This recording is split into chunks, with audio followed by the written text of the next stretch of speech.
And we are live on the pre-show. Hi, everybody. This is the SY0-601 Security Plus Study Group pre-show. We have all Security Plus questions for you today. We'll be getting started in about 9 minutes, top of the hour. Let's have a quick check of how things are going. Hey, chat room. We've got recordings going down here. See, my Cylons are going. That's what those are. We've got streaming looks good. Data rates are good. Caching is nice. That's exactly what we like to see. You can kind of see that over my left shoulder. We've got cameras look good. Cameras are okay. They're fine. I think I might have resolved my odd flickering issue, which was really more of a cable problem, as I expected. And that's been performing well, but we'll keep an eye on it. We'll see what's going on. I'm never convinced it's gone until we really go through a number of different things. Let's put this a little bit less bright. Let's put this one a little brighter so I can see the chat room. Hey, chat room. A lot of folks checking in from Huntington Beach, California, from Cincinnati, Romeoville, Illinois. We've got lots of folks checking in. Hey, South Carolina. This is LA is here. We've got quite a bit of Q&A. This is our last study group of the year. Makes me sad. But we can absolutely have some fun with this one. Hey, Africa and Japan and Jamaica. A lot of international folks checking in. Hercules, California. Hey, UK. Hey, Kenya, Kuwait, Bahrain, Nuremberg, Germany, Brooklyn, New York, Dallas. There's Maryland. Hello, France. Bonjour. There's Zurich. Northern Virginia is here. Thanks for being here. We've got all new questions. I don't even remember what the questions were. I did them 2 weeks ago. So I can't remember what's going on with my questions, but we'll figure it out. Hello, Queens, New York, and Ireland, to Jamaica and Norway. This is fantastic. There's Montgomery, Alabama. Thanks for being here. I grew up not far from the Alabama border, from the Georgia border, but close enough to the Alabama border too.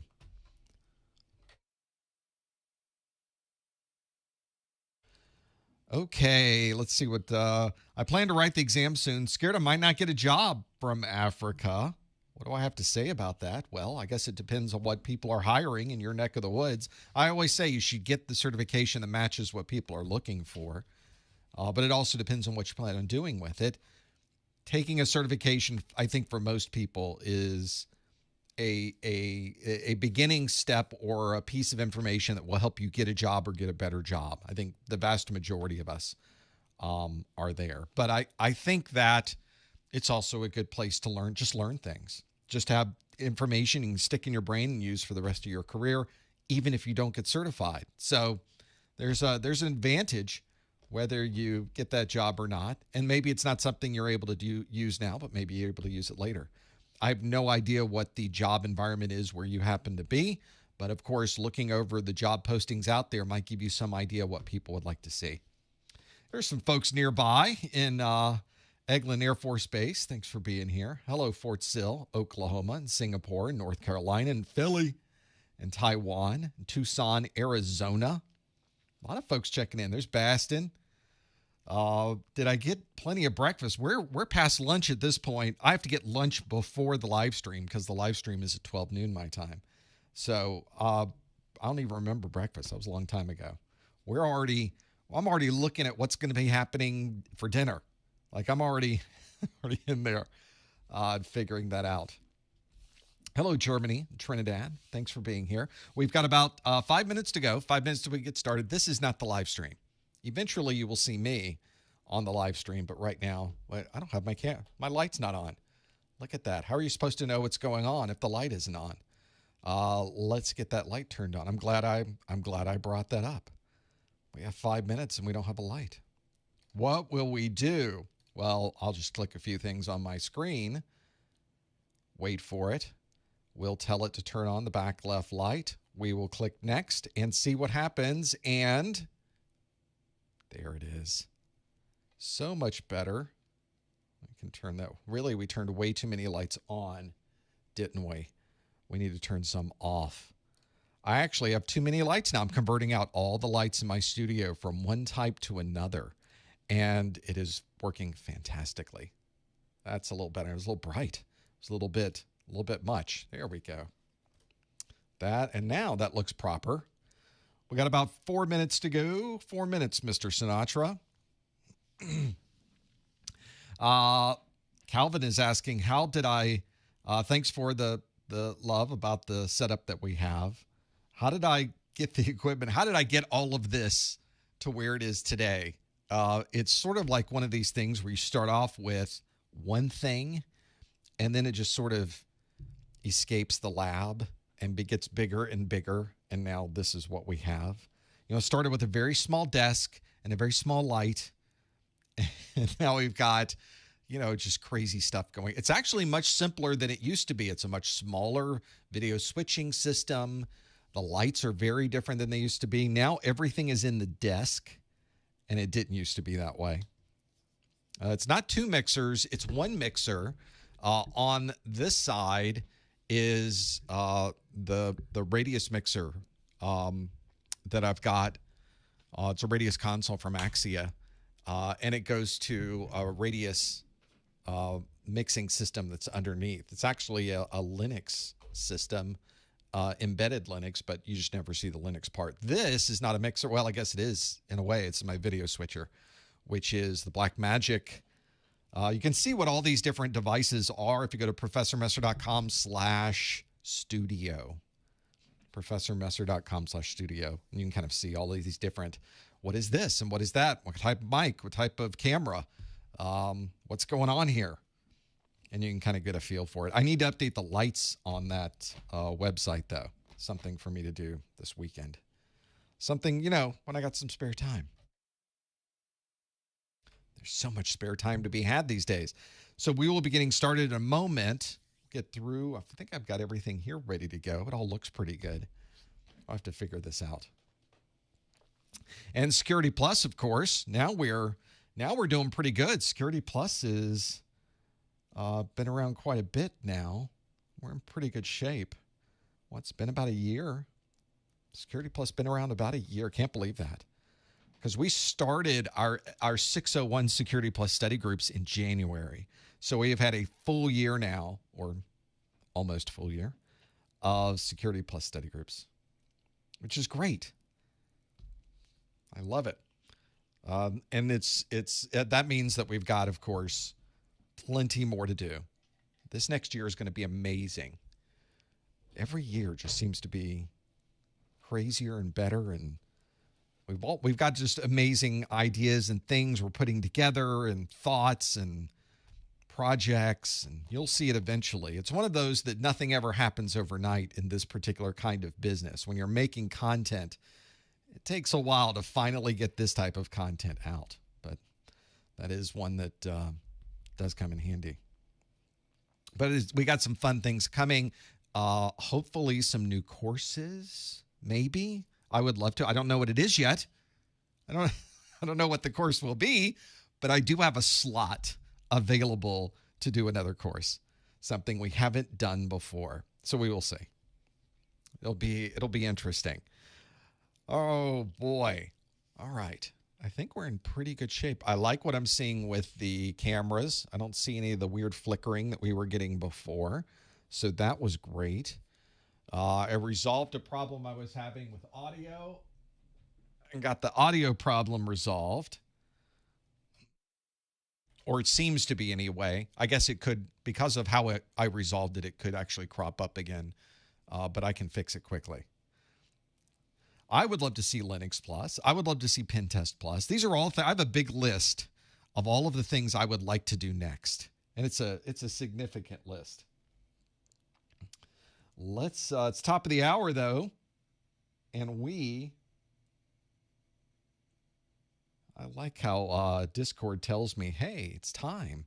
It's time to get started. And we got this here. I think we are pretty much ready to go with the live stream. Hang on, everybody. should we do first? We'll do this one. And I'll get this ready to go. And here we go.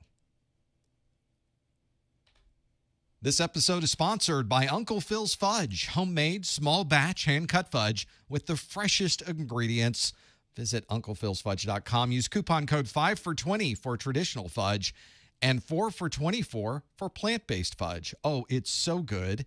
Visit UnclePhil'sFudge.com.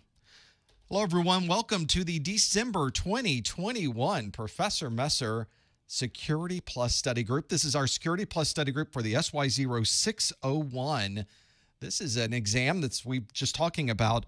We have been doing an entire year of 601 study groups. Before that, of course, we had years of 501 study groups, but now we have all of these 601s, and I just can't believe an entire year has gone by already. If you are here live and watching, we'd love to have you participate. You can, of course, follow along with us, pop open a new browser window, and go to ProfessorMesser.com/QA. We're going to do some live and online QA using the power of the internet.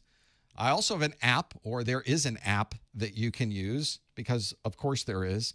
Go to your favorite app store and download the Socrative student app.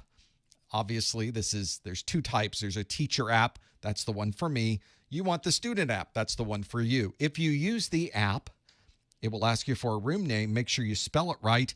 PROFESSORMESSER. Professor Messer is the room name. Make sure you get that right so that you can also get into the right room. Otherwise, you won't see the question that's available, which is this one. The question asks, which of the following would be the best way to prevent loops on a layer 2 network? Would that be BPDU guard, STP, MAC filtering, DHCP snooping, or broadcast storm control? The question again, which of the following would be the best way to prevent loops on a layer 2 network? Is that BPDU guard, STP, MAC filtering, DHCP snooping, or broadcast storm control? If you think you know the answer, our standing rule is not to answer in the chat room. No hints in the chat room, please. Instead, you want to follow the link that's on your screen, ProfessorMesser.com/QA, or lock in your answer in the app, and you'll be able to answer that. We'll come back to this question in just a moment. There's so much happening here at the end of the year. We've got plenty to go through. First, thanks everyone for being here. We wouldn't be able to do these live streams without you. Of course, all of my Security Plus videos and all of the replays of all of these study groups are on my YouTube channel. And if you haven't already, we would love for you to subscribe there. Go to ProfessorMesser.com/YouTube. We also have a weekly Security Plus pop quiz question.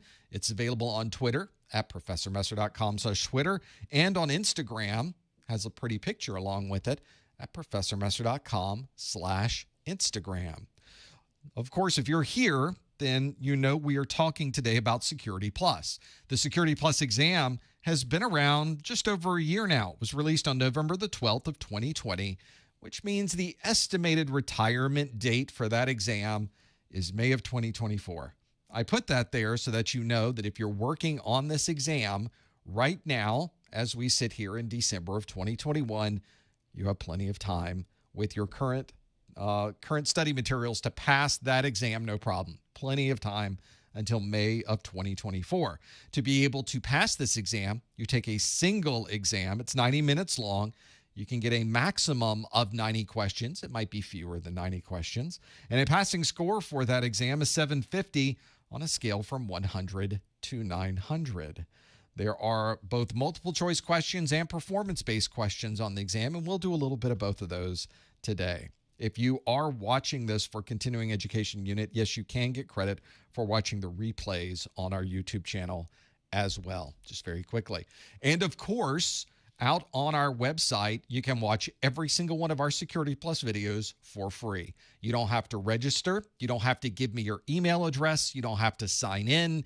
You just show up either on my website or on YouTube, and you can watch the videos. It's that simple. There are some folks who would like offline versions of these videos, or maybe you'd like an MP3 version to take along with you.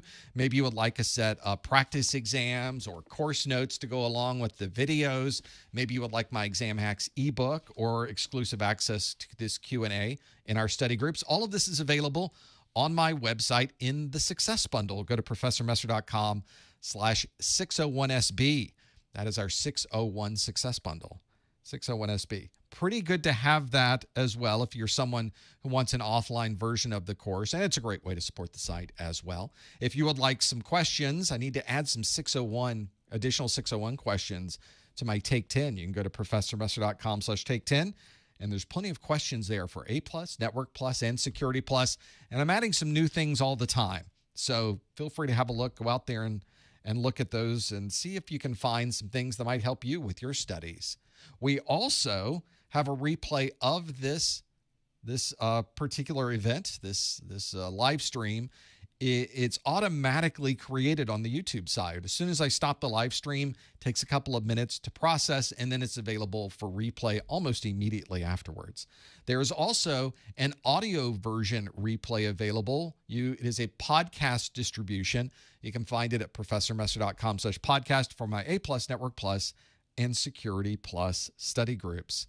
If you go out to YouTube tomorrow or so, you'll notice that there are timestamps available for all of the videos. Go to the video description and you'll see there's timestamps listed for everything we do, the questions, the answers, all the questions you ask of me. We're able to do that thanks to my marketing manager, Lori, who's watching this replay. Everybody say hi to Lori. She's watching the live chat go by as well on the replay. So this is how we're able to provide this to you. As she listens to the whole thing and types in all of these timestamps, which good for her, because that is something I think helps everybody who's going back and looking at these videos. I get emails all the time of people that say, this was so helpful, please keep doing that. So we have years of these that you can go back and have a look at. It's nice to have that timestamp functionality there. You can find that at ProfessorMesser.com/YouTube in the YouTube video descriptions. Of course, when we're not doing a live stream, we're still hanging out. We're still doing things.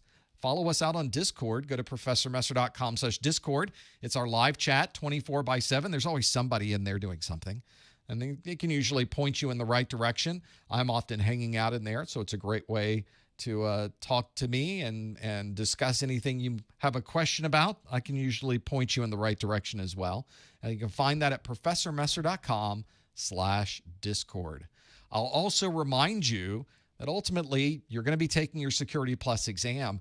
Do not pay full price to take your exam. Don't go out to the Pearson VUE website and pay their total amount. Instead, you could purchase a voucher on the Professor Messer website that is already discounted.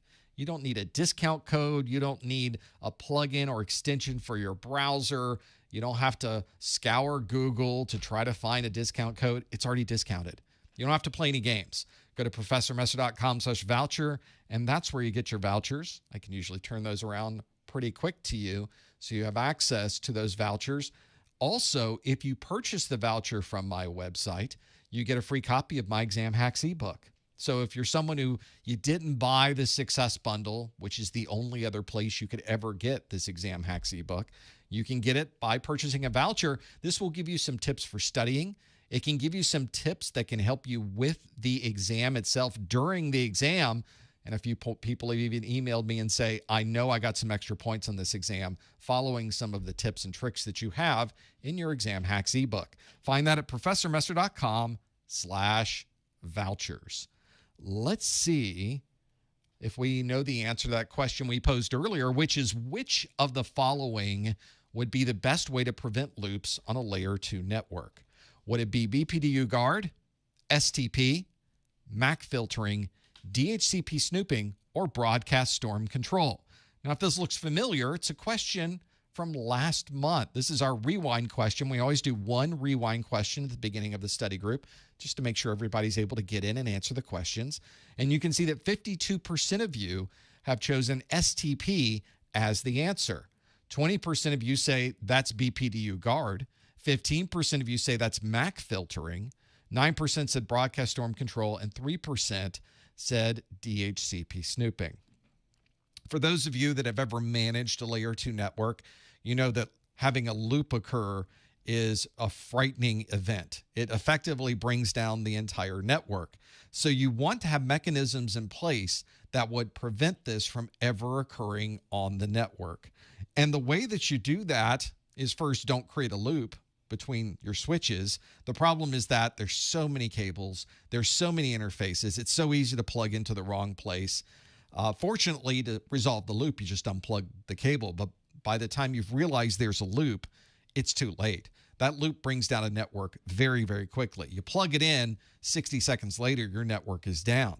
So you need to provide some way to protect against this. And the way that we do it is by using, of course, 802.1d, which in our normal parlance is the Spanning Tree Protocol, or STP. That is the best way to prevent loops on a layer 2 network, the Spanning Tree Protocol. And that's why 55% of you said, yes, absolutely spanning tree. Now, BPDU is the Bridge Protocol Data Unit. That is the protocol that Spanning Tree commonly uses to communicate between switches. So why wouldn't BPDU Guard prevent a loop? BPDU Guard will prevent somebody from connecting to the network with a switched connection and perhaps causing a loop, but simply connecting to a network wouldn't cause a loop. Usually this is someone who's performing some type of malicious activity, and that's keeping bad guys off the network. STP is a better way to prevent loops on a layer 2 network. It's the one that we always go to. BPDU Guard is a more granular security control to protect against other aspects of spanning tree manipulation. MAC filtering, 14% of you say just add a MAC filter. Unfortunately, MAC filtering doesn't do a thing for preventing loops. So that's not going to help you either, unless I guess you filter out everybody. But then you don't have much of a network at that point, right? 9% of you said broadcast storm control. Loops are not broadcasts, and stopping or preventing a large number of broadcasts will not stop or prevent a loop. And then 3% of you said DHCP snooping, which certainly keeps unwanted or unexpected DHCP servers off of your network, but it doesn't prevent anything with loops. The answer, of course, STP. 55% of you chose B. That is the right answer. That's the one you want to choose whenever you're trying to prevent loops on your layer 2 network. And now we know that we're able to get in, answer these questions. Let's shift gears a little bit and perform a question that is not multiple choice. This one is a multiple choice question. We have a question and then we have A, B, C, D, and E to choose from. But let's do a different kind of question. This is a performance-based question. For those of you that don't know, when you take your exam, the first handful of questions you get on your exam will not be multiple choice. They will be performance-based questions. Performance-based questions are anything but multiple choice. They could be fill in the blank. They could be putting you at a command prompt and asking you to perform a function. Maybe you're sorting things. Maybe you're putting them in order. Maybe it's a drag and drop. It could be different types of things. But what I have for you this afternoon, is a question that is a performance-based question where you have to choose the right answers. So let's see how you do with this question. It asks something you know, something you have, or something you are. Some of these have more than one response. You can't see the response part because my head's in the way up there. But some of those answers have more than one response. So I have 4 scenarios, and in these 4 scenarios, I want you to tell me if it's something you know, something you have, something you are, or some combination of those, because some of these answers have more than one answer. The first scenario is a nurse unlocks the computer in a patient's room by moving close to the keyboard. Is that something you know, something you have, something you are, or some combination of those?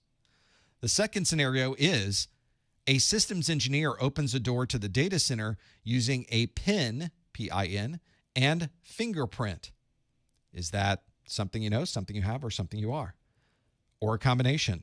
Number 3, connecting to the VPN requires a username, password, and mobile phone app authenticator code. And the last scenario is purchasing a new monitor at the store requires a credit card and a signature. Is that something you have, something you are, something you know, or some combination. So we're really testing you now on these different authentication factors. I want to see how well you know these different authentication factors. And if you don't know them, some folks in the chat room said, I don't know. I haven't even got to that part yet in the videos. That's fantastic. The best thing that can happen to you on these study groups, by the way, is getting a question wrong or not knowing what the question's about. That is the best thing that can happen for you. Because if you get the question right, yeah, you already knew it. Well, I'm not really testing you so much. Maybe it's a validation that you know that content. But if you've never gone through this content before, or this is something brand new, or you just get it wrong, it's an opportunity to learn. It's an opportunity to find out what is the right way that this should be addressed. So this should be pretty good. We should be able to walk through this and at least get pretty close. Now, remember, none of this counts towards your final score. This is not the actual exam. This is the time you should get things wrong. This is the time we should be thinking about things in different ways. So make sure you step through each one of these and kind of filter out what you think the answer happens to be. So yeah, some of these are a little bit involved. There's a little bit more here than meets the eye, but that's very common on the CompTIA exams because they tend to give you one particular kind of configuration or scenario, and then you have to extrapolate what the scenario is referring to. So you will not get on your exam a definition question. You'll never get a scenario where someone is asking you, what does STP stand for? Like, no, you're never going to get a question like that. That's always what you would run into. You're never going to get a question like that. As always, of course, no answers in the chat room, no hints in the chat room. We're going to see if we can do this ourselves. And speaking of that, let's step through it and see if we can do it ourselves. We'll start with the very first one. If you've ever been in a hospital, you've probably seen this scenario where someone has walked in, the nurse or someone in the hospital staff has walked into your room. In your room might be a computer display and a keyboard, and they walk up and either maybe even just put a badge on top of the near the computer, or just walking up close to it suddenly unlocks the system. So whenever you get to those and you start working on them, you realize something just happened there. They didn't type in anything at the keyboard. They didn't authenticate in the ways that we commonly think about doing. So I think in that scenario, we really need to think about what is happening behind the scenes. What is going on with these things that is happening when the nurse shows up? Well, there's some type of proximity effect. So something the nurse has with them is being recognized by the workstation that they have walked nearby, that they are suddenly in the room, and that everything should be unlocked with their credentials. So when we think about it that way, we know that they must have something with them that is being recognized by that system that unlocks. So proximity or some type of proximity authentication is very common in a nursing environment, a doctor's environment, a hospital environment. You don't have a lot of time. You don't have time every time you walk up to a computer, which is in everybody's room. There's a keyboard in every patient's room. You don't have time to type in a password every time you go into the room and do all of that. Instead, what you want to do is go to have something with you that can be recognized as a proximity sensor, which means you must have something with you. Now, when that happens, that means that we have something maybe with their, probably a badge that's with them that is an RFID type badge that can be recognized. The RFID identifies them as a person. It unlocks the system. So that's one I think that does come in handy in understanding what to do with those. I think whenever I work through these problems, we know that it's not the other two. We know that we don't have, and in this particular case, something well, there's nothing to know here. Nothing. They just walked in. They just walked up to be something you know. So in this particular case, the only thing that you would run into or have associated with this would be something that you have. So it's very common to see in an environment like a nursing environment too. So I think whenever you start getting into these, it becomes pretty common that you would find that. In this case, that question said they didn't touch anything. They didn't walk up to a camera. wouldn't have in fact, Face ID is really uncommon in most computing environments because of that. So probably not the case there either. If we ever start working through these, we'll see another one. Let's do another one. Let's have, let's see, number 2 on our list, a systems engineer opens a door to the data center using a PIN, P-I-N, and a fingerprint. So this is one where if you start breaking these apart, there's actually 2 on the list, something you know and something you are. This would be very common for a systems engineer opening a door to the data center. It's very common if you go into an environment like a data center, there are usually multiple methods of authentication to have. And we can break these out into the 2 pieces. The PIN, the personal identification number, is something that really only you know. There's no other way that this could ever be determined. Nobody else has access to the PIN because, of course, you did not write down your PIN, did you? Of course you didn't. So the only way it's in your brain. So the only way to get that into the world is for you to remember what it is, something that you know, and to punch that in as something you know. Now we also have something, the fingerprint. Being able to put your finger on a fingerprint reader is a secondary form of authentication for this door. This must be a pretty important place. Well, it's a data center. Of course it is. So now you have 2 factors of authentication, something you know, and the fingerprint is something you are. So that is a scenario where we are looking at multiple factors to be able to qualify who this happens to be. So pretty useful to have both of those available, and it would be very common. In this case, it's not something you have. You don't have anything with you. The fingerprint is not something you have with you. The fingerprint is something you are. Although technically, I hope your fingerprint is with you, but being biometrics is something you are and not something you have. I think we're just assuming that your fingerprint would be with you. That really actually doesn't help. We need to specifically know that it's your fingerprint that is on that particular fingerprint reader. Let's do another one. The third on our list, connecting to the VPN requires a username, a password, and a mobile phone authenticator code.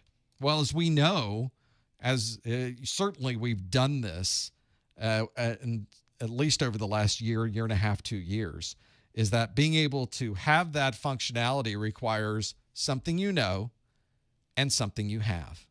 So those are the 2 associated with that. You have connecting to the VPN has a username. Username is not an authentication factor because generally a username is not something that's private. It's not something unknown. Usually the username is there printed. When you type it in, you can see it on the screen. You can tell somebody your username. Hey, what's your username? Oh, it's Professor Messer. Okay, let me type that in. It's not something that's private or secret. The private or secret parts of this are you have, of course, the password. And again, the password's something in your brain. Only you know the password. So that's obviously something you know. The other one that's a little bit different is the phone app authenticator code. We've been using these phone apps to be able to type in 2-factor or multi-factor authentication, and having that authenticator code requires us to have this particular phone available. So if you're someone who is working with the authenticator methods and you need that number, and suddenly you're logging in, it says, okay, give me your authenticator code. Oh, where's my phone? I need my phone. So we have to have something we have. And in this case, the something we have is the phone so that we can get to the authenticator code app. So a third on our list is something you know and something you have. Last on our list is purchasing a new monitor at the store. This is exciting. What'd you get? Requires a credit card and a signature.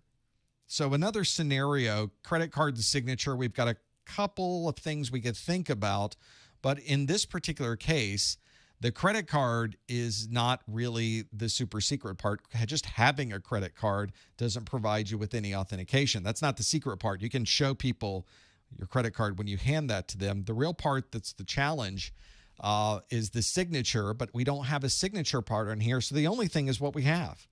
It's that credit card. That's the only thing we have. Now on this list, I don't have something you do. And a signature absolutely would be something you do. Instead of focusing on the attributes of authentication. We're looking at the factors of authentication. And as you know, on the 601, authentication factors and authentication attributes are broken out as two separate categories. For this particular question, we're only looking at authentication factors. So the only authentication factor of these three, we know that a credit card signature is not something you know. We know that a credit card and signature is not something you are. So the only one on this choice is being something you have. A signature is not something you know. So a signature is something you do. Although I recognize there's some type of argument that could be made that you know how the signature is created, but the reality is a signature is not an authentication factor because someone else could make the same signature as you. Someone very skilled could make the same signature, therefore not a very great authentication factor, which is why it is an authentication attribute, and the specific attribute is something you do. If you don't know the categorization of these different authentication factors, authentication attributes, and what you can apply to those different authentication factors and attributes, make sure you look through the video in section 2.4 under multi-factor authentication. And I think that's probably the best place to go to be able to work through this. Whenever I start working through these problems, when you start breaking them down into smaller pieces, I think it works very nicely to be able to understand what they are. Read through every question. Make sure you understand what's being asked. If you read through the question, you'll notice that if you know your stuff, the answer is very obvious. Very few questions on the exam are difficult to understand. Some people say there are trick questions on the exam. It's only a trick question if you don't know the answer. I'll say it that way. The questions you get on the exam will be very straightforward if you know the answer. They are not ambiguous at all. They are very straightforward. So make sure you're familiar with those.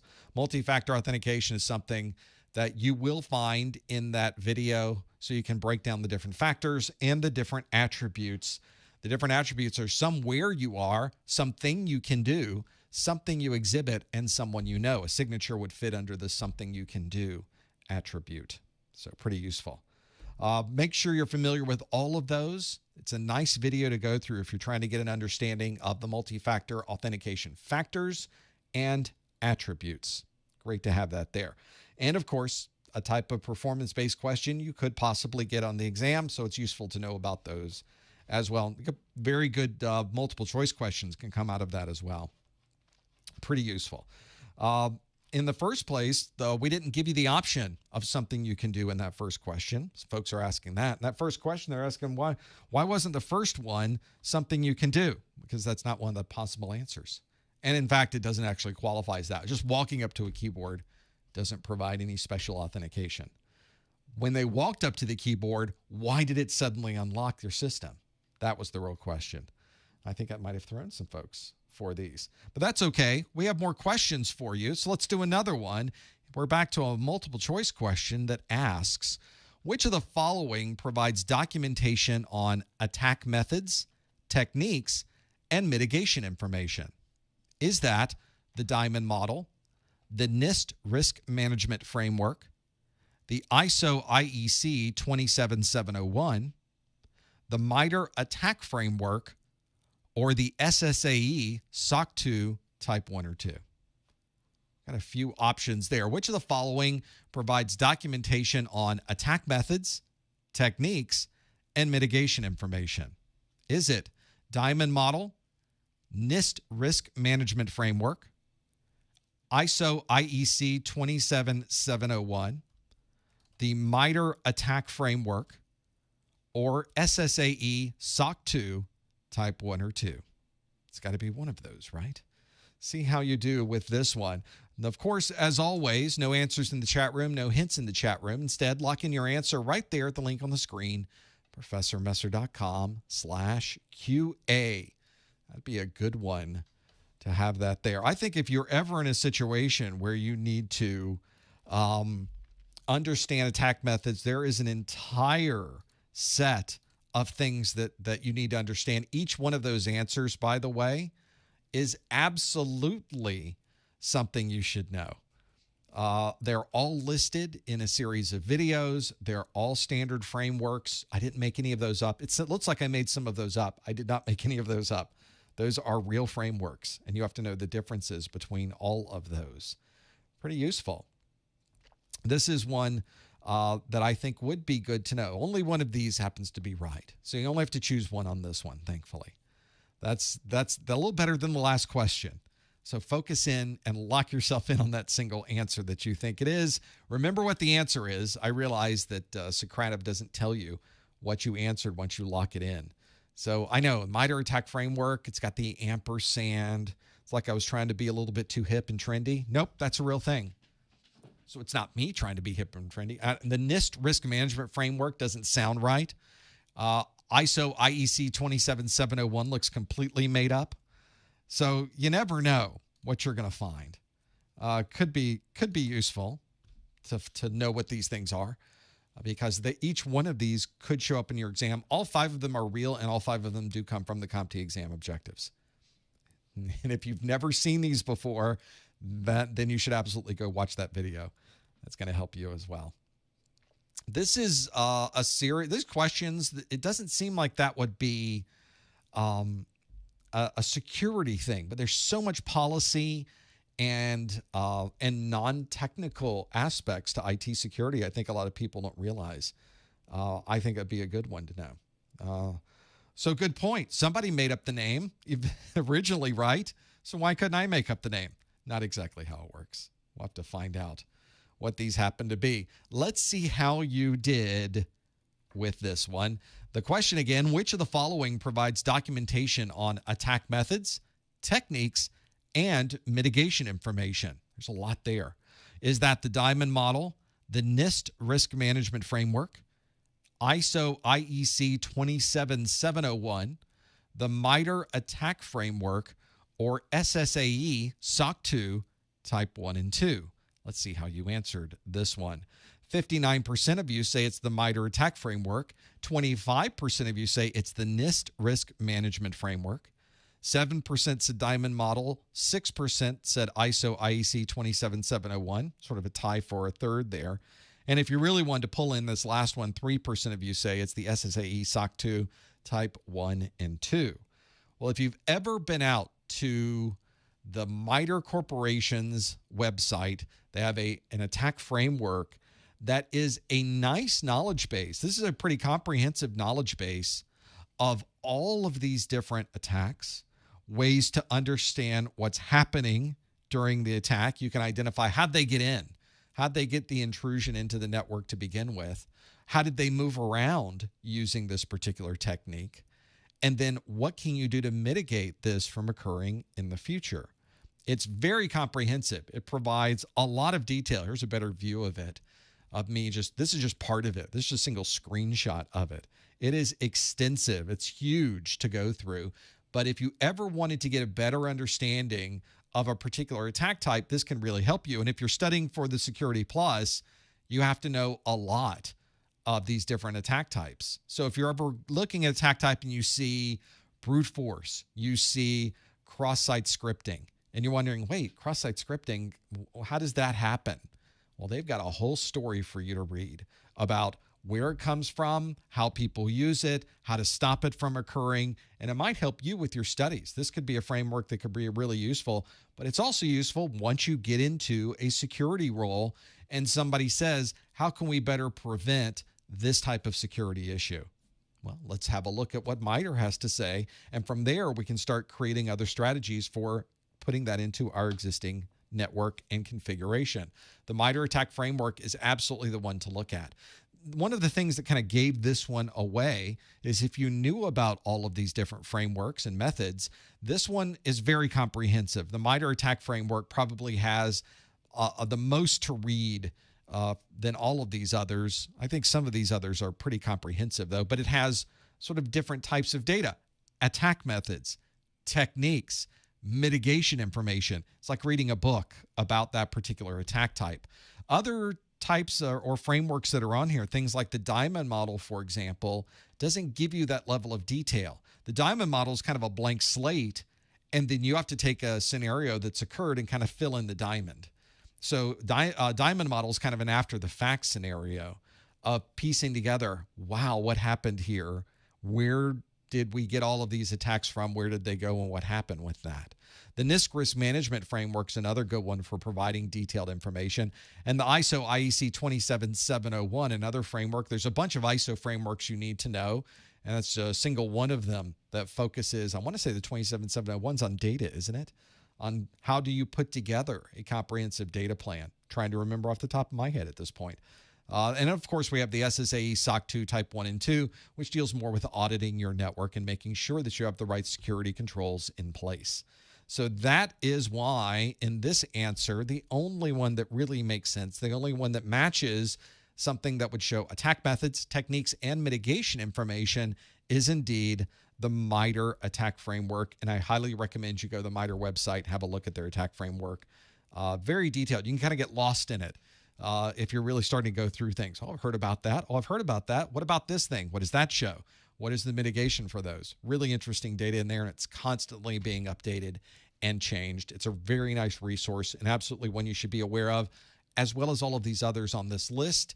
I highly recommend, let me go back to that slide, you have a look at the video section 4.2 that is appropriately named Attack Frameworks. You'll have a look at that. That will help you understand all of those as well. Let's do another question. I've got more here. Next on our list is a question that asks, a system administrator is installing an application to automatically transfer files between servers. Which of the following account types should be created? Got attacks on my head. Would that be a service account, third-party account, personnel account, administrative account, or device account? A system administrator is installing an application to automatically transfer files between servers. Which of the following account types, did it again, should be created? Which of the following account types should be created? Would that be a service account, third-party account, personnel account, administrative account, or device account? Lock in your answer if you're able to decipher what I happen to be saying. And see if you know the answer. Go to ProfessorMesser.com/QA. Lock in that answer. A number of you jumping in on that one. A lot of you know or you think you know what the answer is for these. Feel free to go through and lock in your answer. As always, of course, no answers in the chat room, no hints in the chat room. We'll be able to figure it out. I think as we go through these, we can make this happen. It'll be a good one to know as we step through all of this. Yeah, one of these is, or at least all of these, I'm looking at the different list. I might have made up one of them, but technically they're all real account types and all account types that you should be familiar with. They're all from the CompTIA exam objectives. I try to stick to the objectives very, very closely. Something you'll notice in all of my questions, all of my notes, all of my videos, all of my practice exams, I stay directly on all of the questions that are available. I stay right on those exam objectives. And the reason for that is that's what CompTIA asks during the exam. They rarely, if ever, go outside the scope of the exam objectives. Well, that's fantastic, because if we stick to the objectives, then we are studying exactly the things that could be prompted on the exam. So another one of those that I think would be very useful. Let's see how you did with this. A system administrator is installing an application to automatically transfer files between servers. Which of the following account types should be created? Is that service, third-party, personnel, administrative, or device? Let's see how you answered. We look at the results. We can see that 67% of you say that would be a service account. 25% of you say that would be an administrative account. And then we have a three-way tie for third, effectively. 4% for third party, 2% for personnel, 2% for device. Well, if you're setting up an application, it's performing some automated functions. It's doing something behind the scenes in your system to facilitate something. In this particular case, facilitate a file transfer. Then what you need is a service account. These are usually accounts that are not interactive. Someone doesn't log in with this account name. It's something that this service is using to provide authentication and authorization on the system. So if you're running a database server, a web server, or an application that transfers files behind the scenes, then you need to configure a service account for that device. And usually you can really lock these in. So I want to create a service account specific to this application that only gives this application rights to transfer files between these two systems, between these two folders, and that's it. This service account does not have access to the rest of the system. It doesn't have access to the operating system. It doesn't have access to other parts of the network. It probably is locked down from a firewall perspective. We only want to give this application the rights it needs to operate, because if something does gain access to this service account, if they some way find some vulnerability that gives them access to this account, we want them to have the most limited of rights possible. And that's why service accounts should be configured that way. They usually have a username, password, or some other authentication method just to log in. So you also want to be sure that they have updates to the passwords and they are protected the way that all of your accounts happen to be. That would be a service account. And if you answered a service, you got this one absolutely correct. Service accounts do not have administrative access by default. You define the type of access a service account might have. So especially in Windows and Linux and other operating systems, you set up a service account and then you assign the rights that service account should have. And you would probably never assign any account on your system an administrative function. In fact, you want to have as few administrators on your system as possible. You would instead create a service account with very specific rights and permissions. So service accounts are indeed limited. They don't have full run. They don't have full control. Nothing should have full control on your system except fully authorized administrative accounts.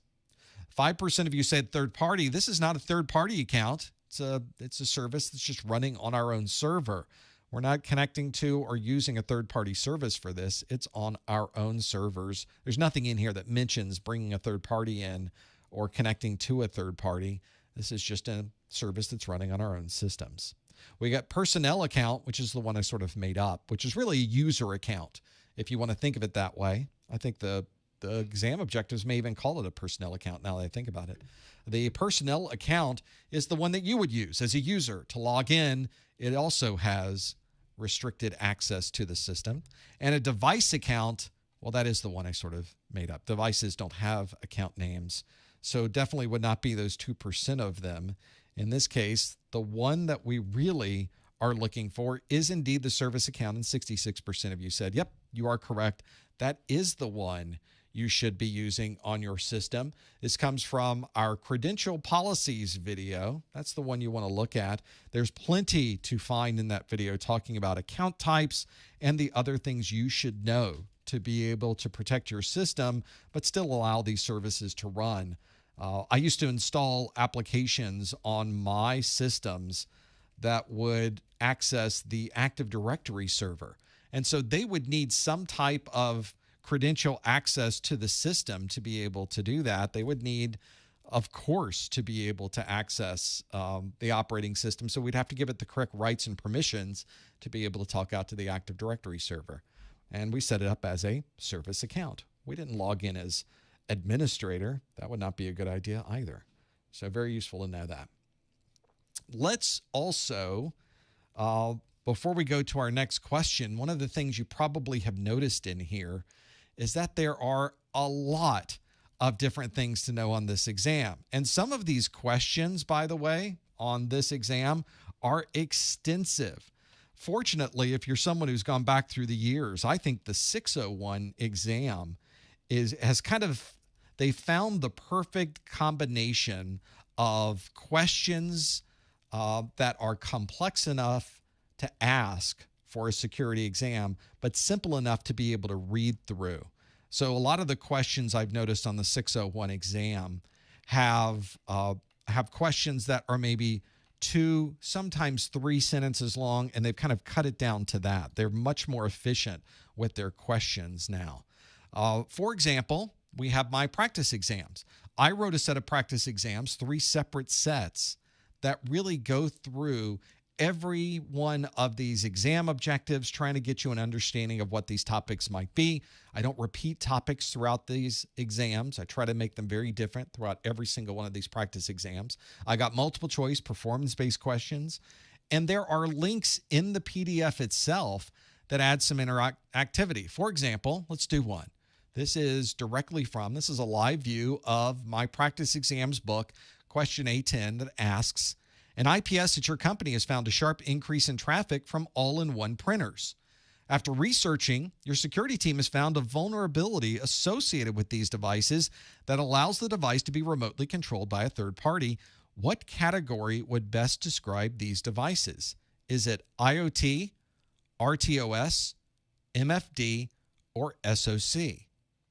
So we have to know what these four things are. Now, if you think you know the answer and you just want to know is it A, B, C, or D, you can click a link to go directly to the quick answer because I have hot links right here in the PDF. But I want to get the details. I'm on page, what page are we on here? We're on a very, very early page in the book, but I want to jump to page 47. But instead of just scrolling through this, you simply click 47. And it takes you to the question again, gives you the answers, and it says the answer is C, MFD. And it gives you an explanation of why that's the right answer. An all-in-one printer that can print, scan, and fax is often categorized as a multifunction device in MFD.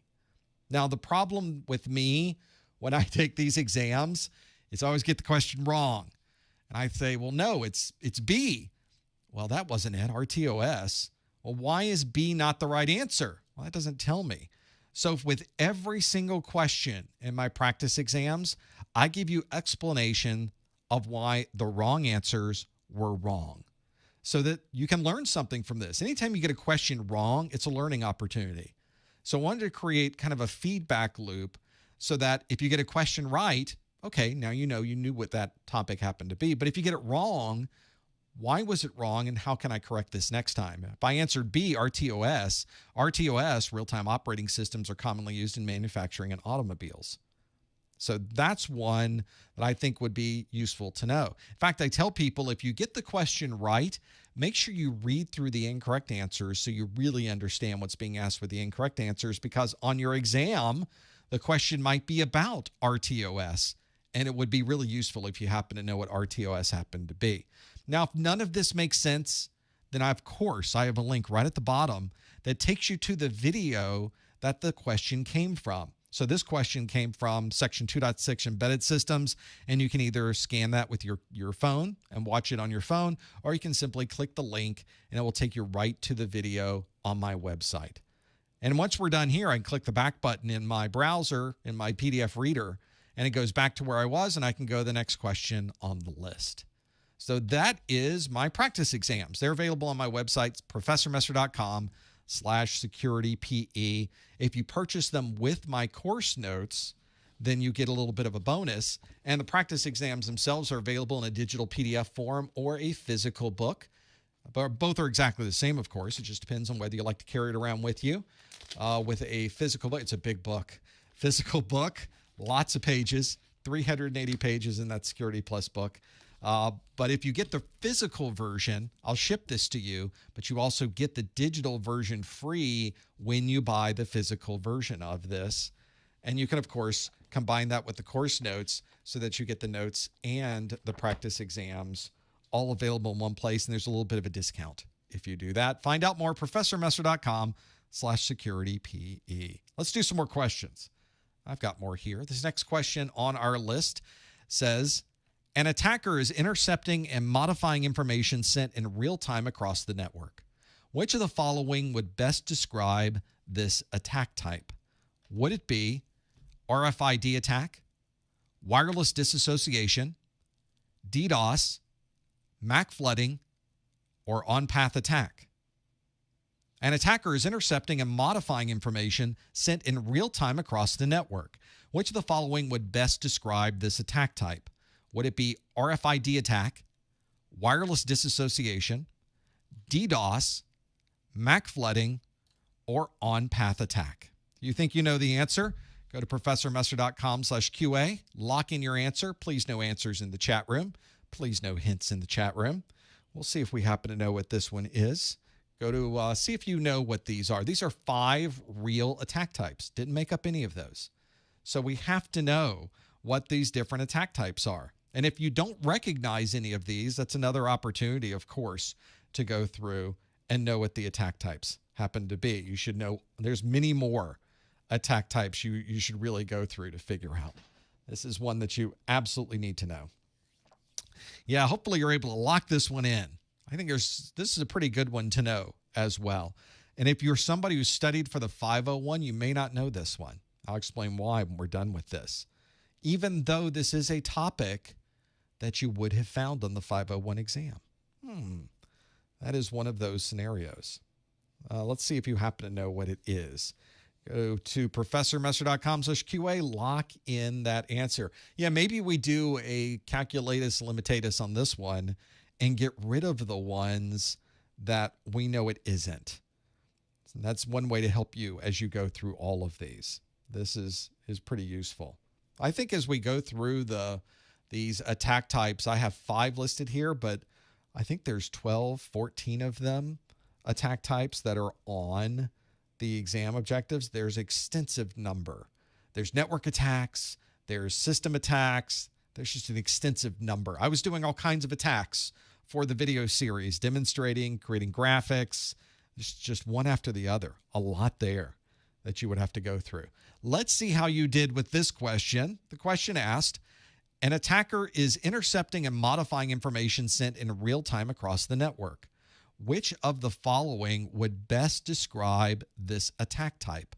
Would it be RFID attack, wireless disassociation, DDoS, MAC flooding, or on-path attack? Let's see how you answered. We click the results. We can see that 87% of you say it's an on-path attack. That's a pretty strong number. And then effectively a 4-way tie for second with 3 and 4% apiece. RFID attack, wireless disassociation, DDoS, or MAC flooding. I think for the vast majority of us, we're locked into on-path attack as being what this particular attack type is. And indeed, an on-path network attack is a pretty good description of what we are seeing here. On-path means that someone is sitting in the middle of a conversation and they are either redirecting the traffic.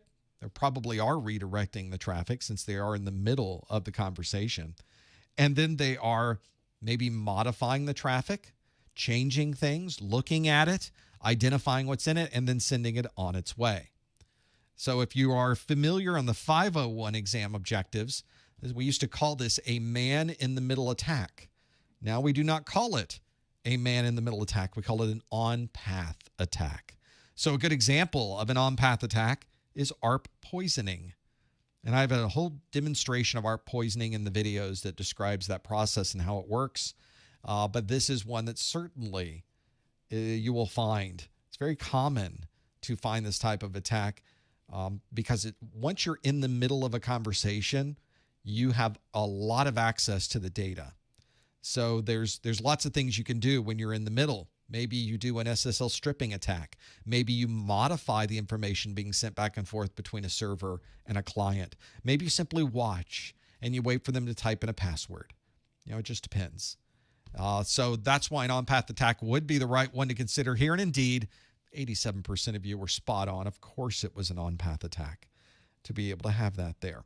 That's what you would use. Let's do another question. I have more. This next question on our list asks, a system administrator would like to prevent an outage if the server's network adapter fails. Which of the following would provide this functionality? Would it be UPS, RAID 5, NIC teaming, SAN replication, or differential backup? A system administrator would like to prevent an outage if a server's network adapter fails. Which of the following would provide this functionality? Would it be UPS, RAID 5, NIC teaming, SAN replication, or differential backup? Not and. This is one or the other. There's only one answer here. It's either UPS, RAID 5, NIC teaming, SAN replication, or differential backup. It's got to be one of those, right? Yeah, if you know the answer before I tell you the answer, then you're doing pretty well. You're about ready to take that exam, aren't you? you've got it locked in. Whatever you're doing it the right way. Keep doing that. That's pretty strong. Pretty useful to have that. This is one where if you're ever trying to break out how to create uptime, redundancy, availability, all of those things, all of those answers are things that can apply. They're all real things. They all come directly from the exam objectives. They are all available to be able to do that. See if you happen to know what these are by breaking them out. As always, you can lock in your answer at professormester.com/QA. No answers in the chat, no hints in the chat. Let's just have that on the screen. Maybe that should be right there. I don't know that would help much to do that. Normally, we can filter these out, so it's no longer a problem by this point of the study group, though. Just as we're finishing up, but if you're watching this in the replay, you don't have to worry about that being in the chat because it's not in the chat any longer, which is kind of nice. Don't have to worry about that. The Security Plus exam really asks you about a large number of different technologies. It is an extensive exam with over 1,000 objectives that you need to know. So it's not unusual that we've already gone through 5 or 6 questions now and just an overload of technology. And we're not even scratching the surface of this. So this is one of those where you do have to spend a lot of time for Security Plus. Once you pass Security Plus, you really should feel pretty good about yourself because you went through quite a lot of study to get to that point. It's a tough exam. And for some of us, it takes more things to do. We have to really go through and maybe take the exam multiple times before we ever get there.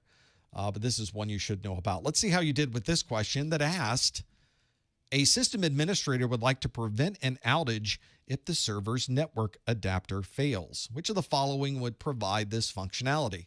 Would it be UPS, RAID 5, NIC teaming, SAN replication, or differential backup? 59% of you say NIC teaming. 26% of you say UPS. Only 6% said RAID 5, only 5% said SAN replication, and only 5% said differential backup. I thought RAID fixed everything. Was that not right? I thought RAID was backup.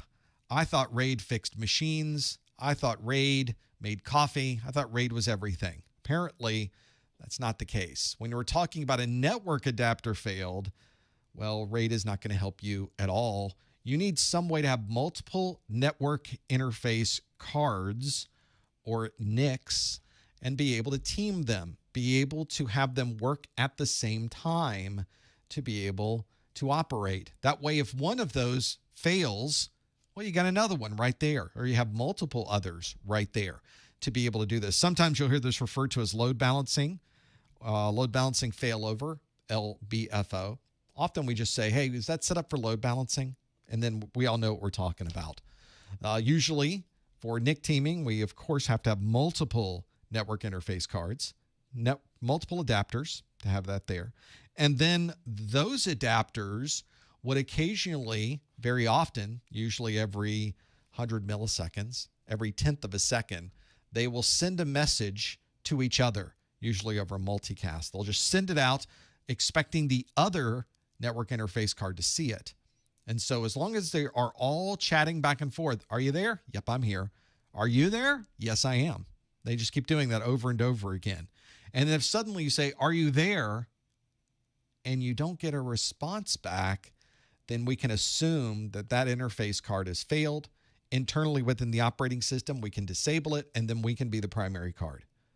That's what we would do with NIC teaming, to have multiple network interface cards and have them all working. Now, we had some other options here that were pretty good. UPS, for example, 26% of us, but a UPS is an uninterruptible power supply. In this case, the network interface adapter failed, but we were still powered up. We still had juice. We still had electricity. We just weren't able to have that network interface card operate properly. Now, if we had lost power to the building, that's when we would use a UPS. If suddenly the electrical circuit failed and we got no power, we would need an uninterruptible power supply or a UPS. But a UPS on its own doesn't help us if a server's network adapter fails. So unfortunately, that's not going to work for us. RAID 5, as much as I wish RAID did everything for us, RAID really is a very specific type of technology that is able to provide uptime and availability if we lose a physical storage device. It will not help us if we lose a physical network adapter. So RAID 5 would not be the answer we were looking for here. And of course, RAID is not backup. We have also SAN replication at 5% of you. SAN replication is a way to duplicate what's on one storage area network and duplicate it on a separate set of a storage area network. Usually this is when you have a remote hot site and you need some way to keep everything synchronized, you would do SAN replication. And a differential backup is a type of backup that runs every night that only backs up things that have changed that are different, the differential backup. Differential backup will not help you if a server's network adapter fails. The only option here that will be able to provide that would be NIC teaming. If you're watching these videos for continuing education unit credit, then you can follow these instructions and I'll send you an email. And as of this morning, I cleared out all of my CEUs. So I sent them all out to you. So I have an empty inbox just waiting for you to send these. The way that you would do this is to go to the top or the bottom of the Professor Messer website. You would click the Contact Us link. And in that Contact Us form, put your name, put your email address. In the subject line, put Security Plus December 2021 or some combination of those things. And in the body of the message on a line by itself, put the words NIC teaming. NIC teaming is our super secret code word of the month. Then if you like to put anything else in that message, I read through every single one of these messages that come through. I love it when you put comments in there. I love to read them. So please, if there's anything that you would like to put in there, unfortunately, I get so many of these, I'm not able to respond back to all of them. But just to let you know, I'm absolutely reading through every single one of them, and I really do appreciate everything that you put in there. I get such great stories about when you started studying and when you passed and what you're doing with this. Now these CEUs work for you, which is just great for me to read. I just love to sit down and go through these. So that's another thing you can do. Or you can just put NIC teaming and send it. I don't care. Either way, I'm good with that. That's perfectly fine. And I'll be glad to send you an email that certifies you must have been here, and it gives you 1 hour of CEU in the world of CompTIA. This is a webinar category CEU. Something to do. Now, I know we're at the top of the hour, but this is the last study group of the year. Let's do one more, shall we? Let's do another question. Next question on our list is, a security administrator would like to prevent brute force attacks on 802.11 PSK handshakes. Which of the following would provide this protection? Would it be AES, WPA3, CCMP, WPS, or TKIP? We've got 5 real things. I didn't make those up. 5 real things that this could be. The question again, a security administrator would like to prevent brute force attacks on 802.11 PSK handshakes. Which of the following would provide this protection? Would it be AES, WPA3, CCMP, WPS, or TKIP? If you know your answers, or the answer, there's only one. I don't know why I said answers. There's only one answer. Lock it in. ProfessorMesser.com/QA. Lock in your answer. It's got to be in there somewhere, right? We got to know what this is.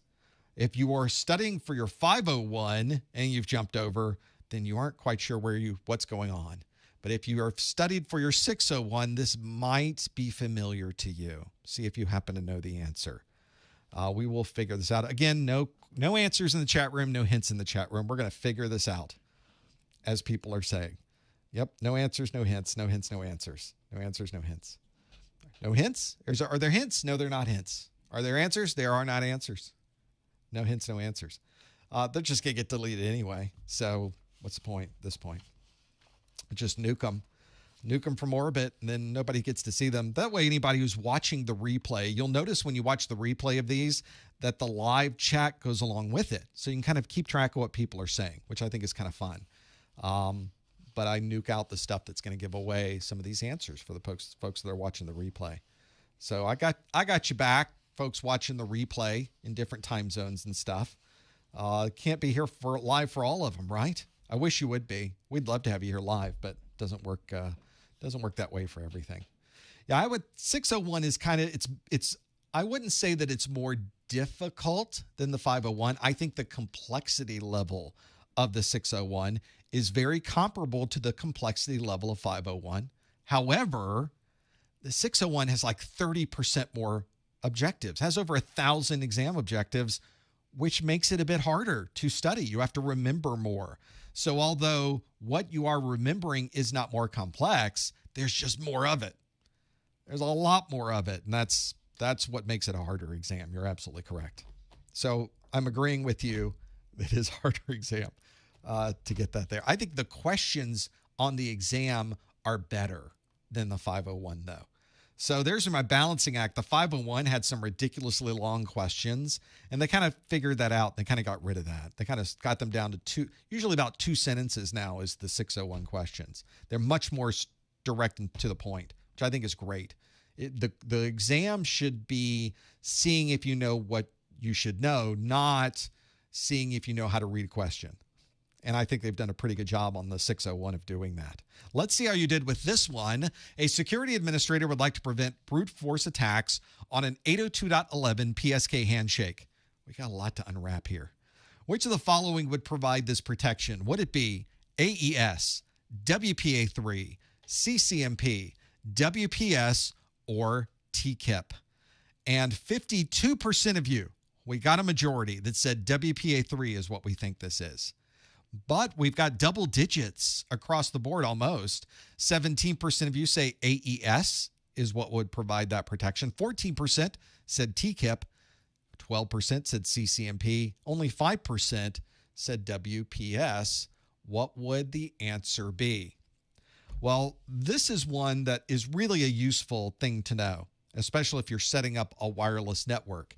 If you have a wireless network that uses WPA2, there is a handshake that occurs before any encryption takes place. Now, how are you supposed to encrypt, for example, if you don't have the encryption mechanism synced up between two devices? And there's a handshake that occurs. That handshake contains a hash of the PSK. The PSK is just yet another acronym we created for the pre-shared key. Whenever you configure your wireless network at home, you gave it a password, right? Everybody who comes in your house, they say, "Hey, what's the password for your network?" "Oh, it's Ninja One.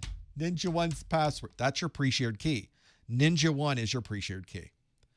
So the problem is that when that person uses that pre-shared key, obviously we're not sending Ninja One across the network in plain text. Of course, we're not doing that.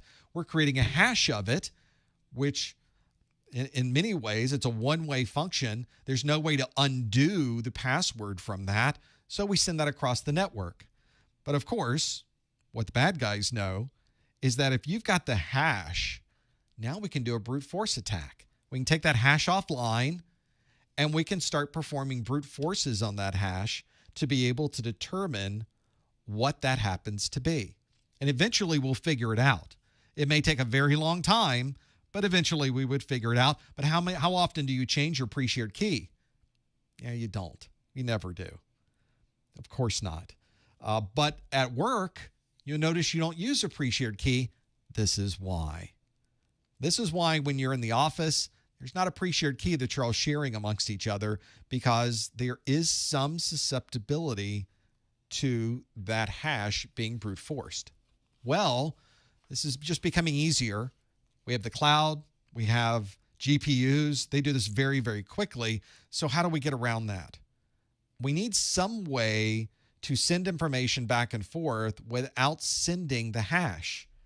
Well, if you've been watching any of my videos, you know there are ways to do this. For example, we do this all the time by using things like Diffie-Hellman. Diffie-Hellman, we can create symmetric keys on both sides that are identical without ever sending a hash or that symmetric key across the network. Pretty useful. So what we've done with the WPA3 is change the authentication process and get rid of the handshake. Get rid of the hash. get rid of brute force attacks, therefore. That's pretty useful to have that. So this is called simultaneous authentication of equals, which is effectively Diffie-Hellman with some additional pieces built into it, which is kind of nice. Everybody has a different session key. Well, we're not going to do that question. Everybody has a different session key. If you ever hear somebody talk about it uses Dragonfly, that is sort of the term we use to describe that simultaneous authentication of equals that is associated with WPA3. WPA3, right there. 51% of you chose WPA3. That is the right answer. That's the one we were looking for. AES is an encryption method, as is CCMP. So the encryption method of AES and CCMP, we aren't even at that point yet in the handshake. We're not encrypting anything yet, so AES and CCMP can't help us very much. You can't encrypt until you know the keys that you would use. And with WPA2, you don't know the keys until you send somebody the hash. So WPA3 resolves that problem. TKIP, also used with WPA, a way of maintaining the authentication and in this particular case, qualifying that we're sending the right information across the network. And WPS, as many of you know, is that simple way to use a PIN code to be able to access a network that I've told you many times you should already have disabled on your system. WPS has some significant vulnerabilities associated with it. Although many access points have added some type of brute force protection, it's just better if you just disable it. Just as a best practice, get rid of the WPS part and you will be just fine. The answer in this case, WPS, is what we were looking for. That is the right answer. That's the one you should use. That's the one that will help you with all of this. Well, as many of you know, as I mentioned earlier, this particular study group has a sponsor. It's Uncle Phil's Fudge.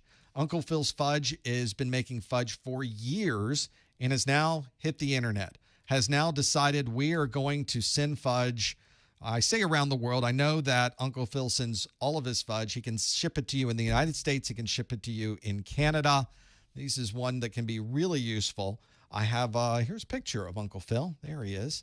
It's a nice looking fella. And if he looks familiar at all, full disclosure, Uncle Phil's my younger brother. Uncle Phil has been making this fudge for years, and we've been enjoying it with our family. He has been selling it for a number of years. He always brings it over during the holidays, and we get to enjoy it. It's been mostly in Central Florida. Now he's able to ship anywhere in the United States and Canada. What's interesting is he's sort of focused on things you wouldn't necessarily find with fudge. He's got all kinds of crazy flavors like key lime, dulce de leche, Cuban espresso, sort of a Florida flair, if you will. And another thing that he's done, which I find really, really interesting, is he's taken the idea of fudge because people, we all have this scenario where we have friends and family that are vegan. We want to find them something for the holidays. We want to be sure that we find them something that they would enjoy. Well, who doesn't like fudge? Well, Uncle Phil has created, and I've watched him do this over years of trial and error, created vegan fudge, plant-based fudge. And it's really good stuff. Cookies and cream, Cuban espresso, dark chocolate, key lime, and mint chocolate chip fudge. And you can see the vegan stamp right there on the screen. I don't know how he does it, but he does it. And it's remarkable, and it's great stuff to be able to do this. If you want to know more about this, UnclePhil'sFudge.com. There's coupon codes specifically for Professor Messer viewers. The coupon codes for the traditional fudge are 5 for $20. You put 5 pieces of fudge in your checkout. Use that code, and you'll get a discount off all 5 of those. The plant-based fudge, the code is 4 for $24. ProfessorMesser.com.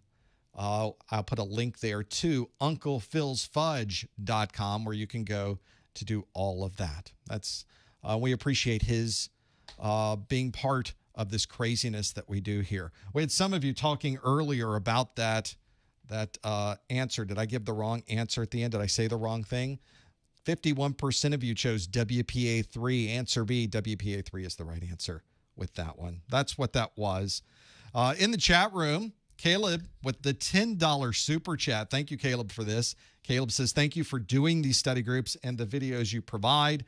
Would you know if any of the answers on the exam use made-up answers, or do they have all answers, sort of like the things that we've been reading about? I think you'll find on the exam, very few of the answers are made-up things. There was like one in here that I made a made-up thing, and that was sort of it. And I try to stick to it because the exam sticks to it. The exam does a really good job at staying very close to the exam objectives, and they don't tend to give you a lot of made-up things.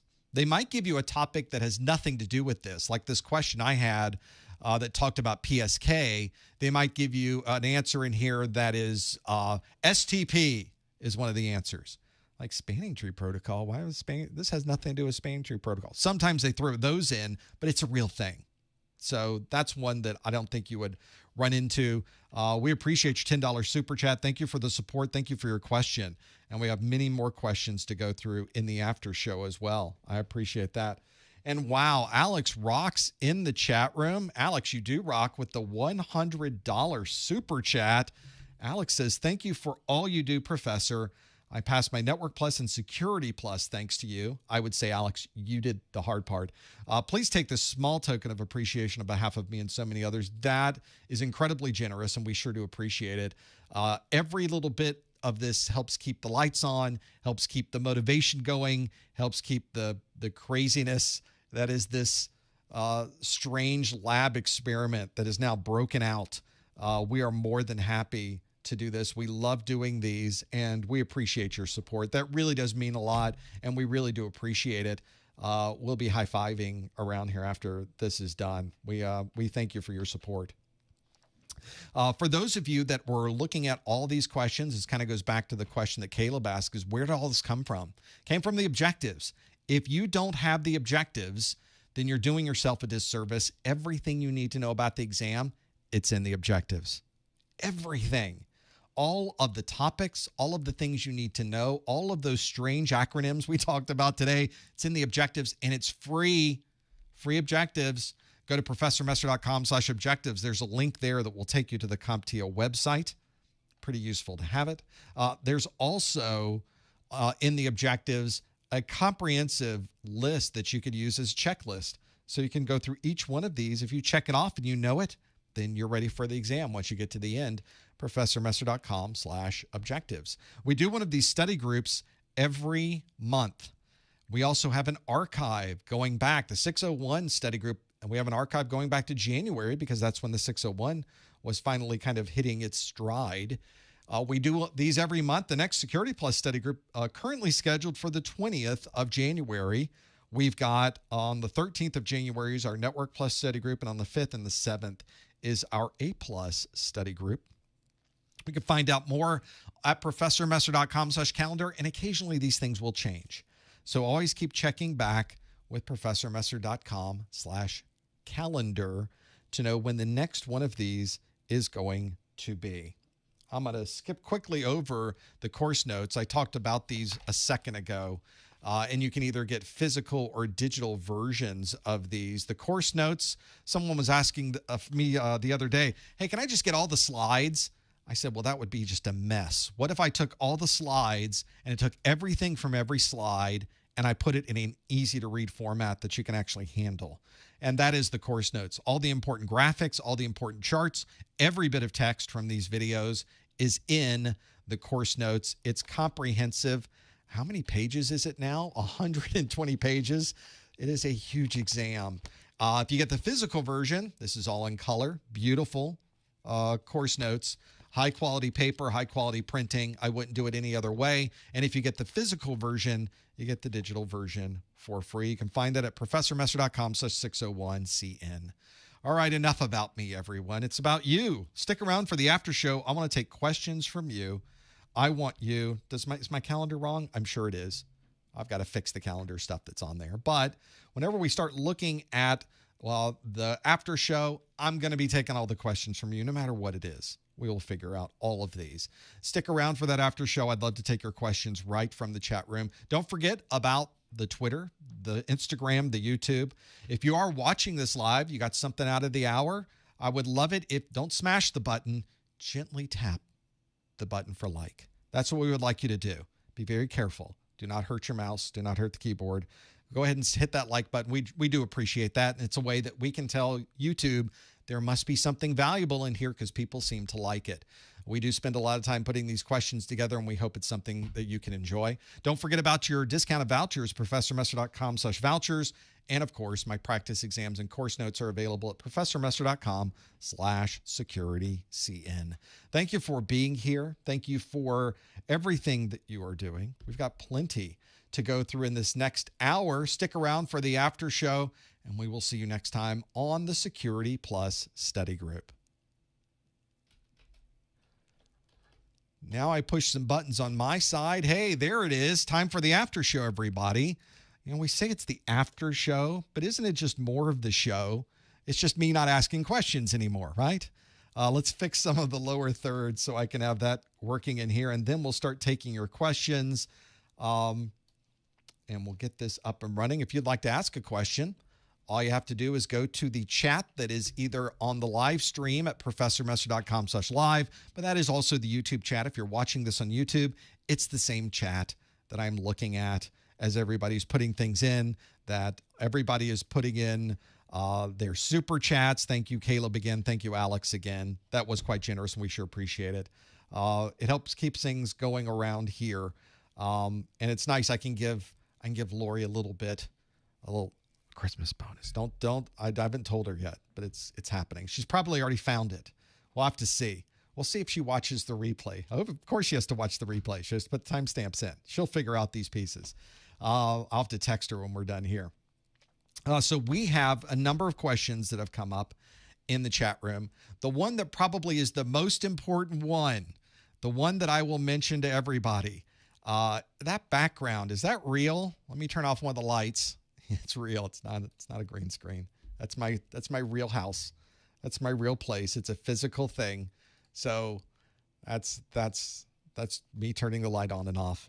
It's not a green screen. I'm glad we're able to get through that question, though. That usually happens later on for that.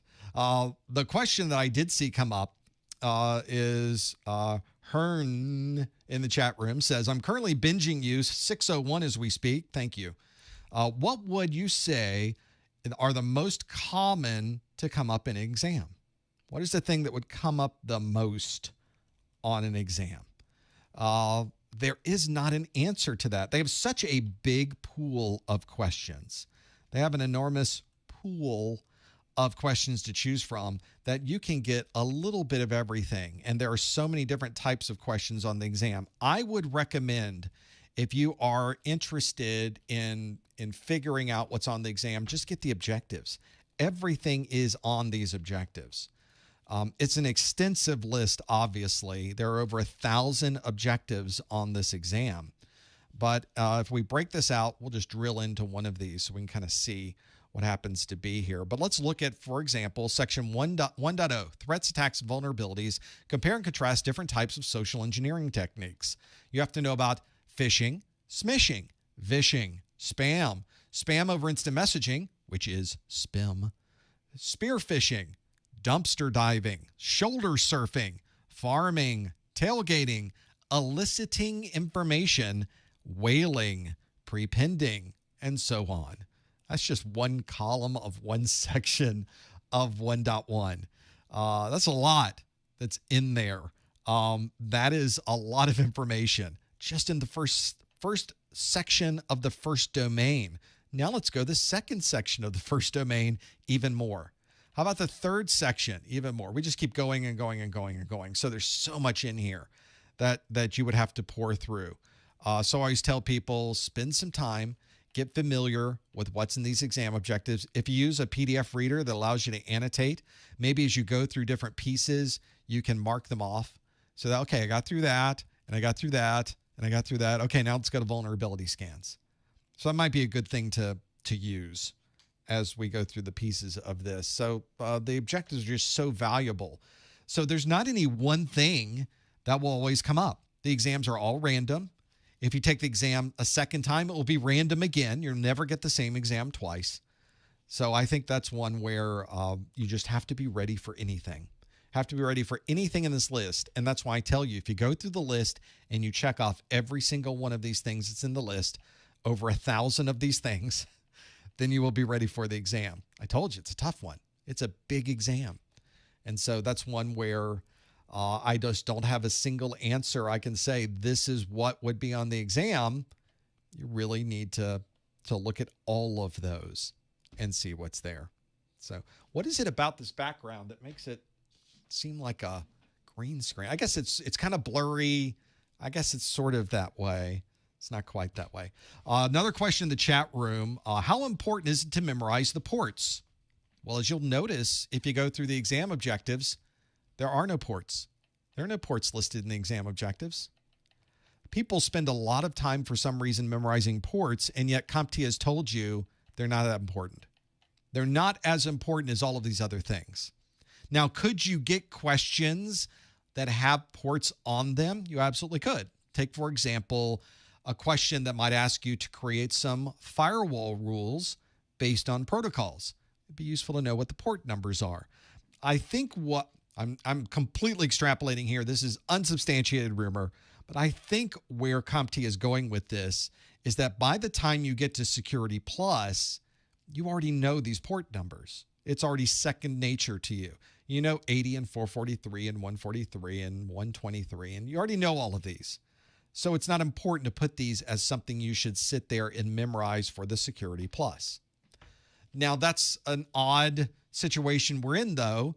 What if Security Plus is our first exam? We don't know these port numbers. My personal recommendation is to ignore them because they're not in the exam objectives.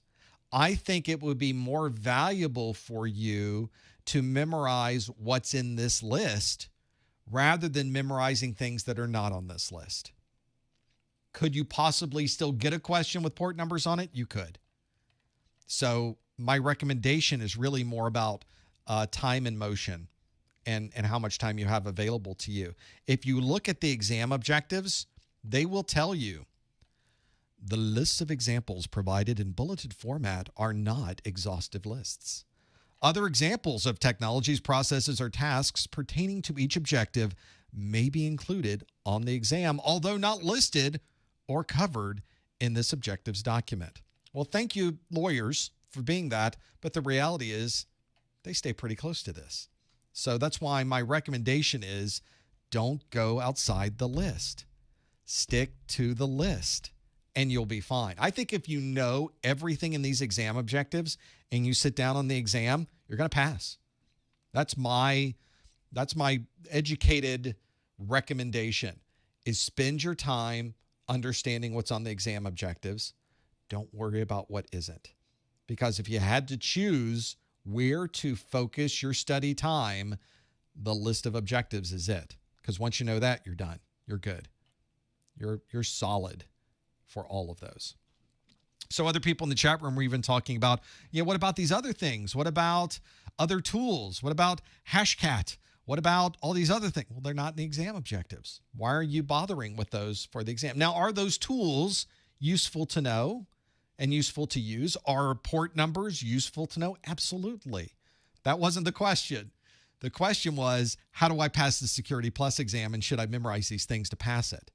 So there's a difference between the scope of what's in the exam and the scope of what you will need to know in your career. Right now, our focus is to get you through that exam, is to get you a passing score on the exam. And I think your best bet is to stick to the objectives. Hopefully, I've given you my understanding of that. That's where I'm coming from when working through those. I think it's pretty important that you stick to the objectives. And I don't think going outside the objectives does anybody any good. It does very little good, put it that way, relative to knowing the objectives themselves.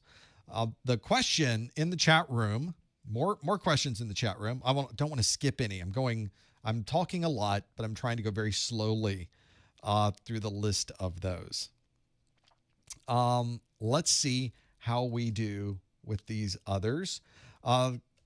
Question, this is more of a security authentication question, even kind of an A+ or even Network Plus question. What's the difference between when a computer is part of a work group when it's connected to a domain? Well, if you just have one computer or two computers and they're part of a work group, it's pretty easy to manage logins. It's pretty easy to manage people getting access to files. But what if you're in an environment that has 1,000 computers and every computer needs to connect to a series of shares on a bunch of servers? What if you had to configure usernames and passwords on all 1,000 machines? And if one person changes their password, you'd have to change it on all 1,000 machines. Nobody would do that. But that's how work groups work. Work groups have no centralized authentication mechanism and no centralized way to keep track of anything. Domains have a domain server, and the domain server has everybody's user information, all the authentication details. It's a directory server is the term we use. So there are many other ways that you could differentiate between those two, but I think that's one that really hits home with people, is that if you had to disable someone's account, do you disable it in one place on the domain controller, or do you visit 1,000 machines and disable it on 1,000 machines? I think I know the answer, and I think it's definitely going to be the domain controller, the domain server that I would use for that. Other questions that come up. There was a question earlier that asked, when did we start changing the name of things? When did that happen? When did we start swapping out when we started calling things? When did man in the middle become an on-path attack? Just before the release of 601, there was a handful of terms that were updated. I think you can find those. They're out there on Reddit or whatever, but they're now just part of the exam. So you don't even have to know they changed. They're just part of the objectives now. And there were things that probably should have been, and things like the on-path attacks, probably more informational than man in the middle, which doesn't necessarily describe exactly what's going on. But they did change it. And at least now you know what CompTIA says the terms should be whenever you go to the Security Plus exam. And those are terms we use in the industry anyway. So we didn't make anything up. We didn't say, let's now start calling it blue banana. And the man in the middle is now the blue. No, we've used on-path attacks for a long time in the industry. So that's one of those that's just one of those you need to know for the exam, but it's already part of the exam objectives because it came out before the 601. In addition to the videos, I'm working through the CertMaster practice questions. That's excellent. And of course, you can find CertMaster practice on my website under the Security Plus recommended products if you want to get those. Notice some questions are more specific than the video content. How close to the exam is CertMaster? Well, CertMaster practice, I think, is it stays on topic very well. I wouldn't necessarily say that all of the questions are made to emulate the exam. I like that they go into detail. So that's one of those that I think would make a lot of sense. But they're pretty close. I wouldn't say they're made to emulate the exam, but they certainly follow the same topics as the exam. And in that perspective, they're very useful because there's a lot of questions in that CertMaster practice. Just hours and hours and hours of questions. It is extensive in there. So it's one I think that is important to know. Why is the minimum score on the exam 100 and not 0? How is this calculated? Well, I'm glad you asked because I have all of the answers regarding scoring for the Network Plus certification. No, I don't. Nobody knows why it's that way. I believe they keep it that way to make it difficult to understand the scoring process behind the scenes because CompTIA would like that scoring process to be proprietary to them. That's what I think it is. I don't know, though. CompTIA doesn't tell us why. CompTIA doesn't share anything about the scoring system. All we know is that the scale is between 100 and 900, and you have to earn a 750.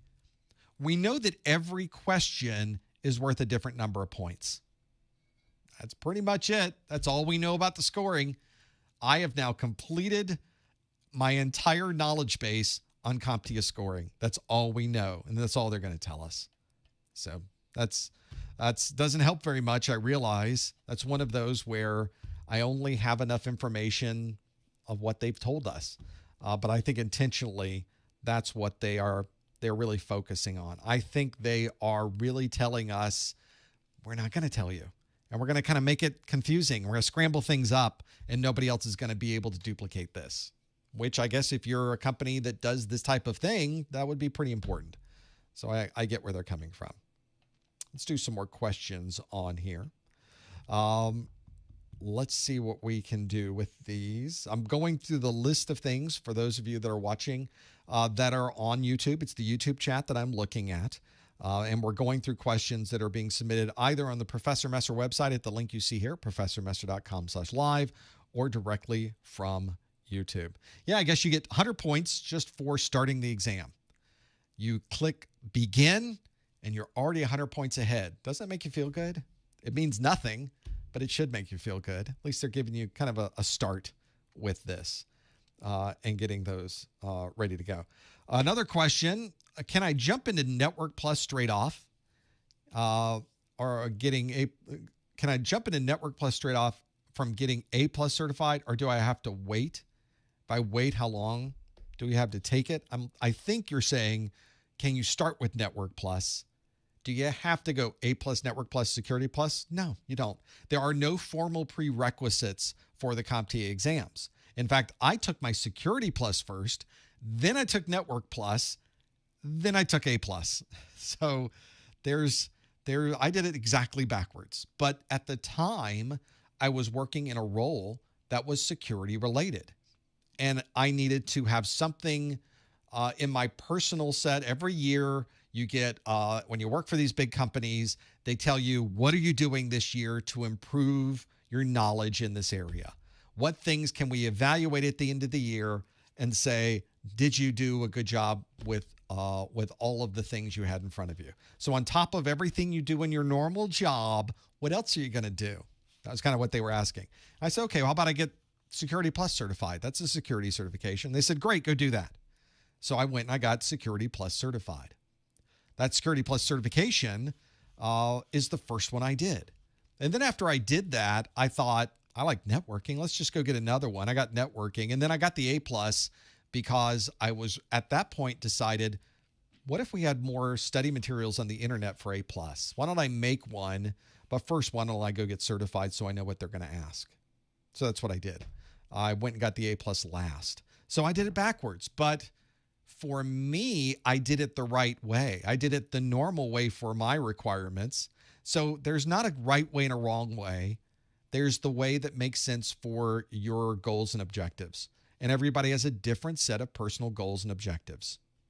So that's what I would recommend. You find the one that makes sense for you. You want to do Network Plus first, and that's the one that is going to give you the most number of advantages or credentials that will help you get the job you're looking for. Absolutely go get the Network Plus. You don't need to do the A+ first. You don't need to do security. You don't have to do any particular one of these first. So that's why it's up to you. It's whatever you're trying to do and make this work. Another question in the chat room.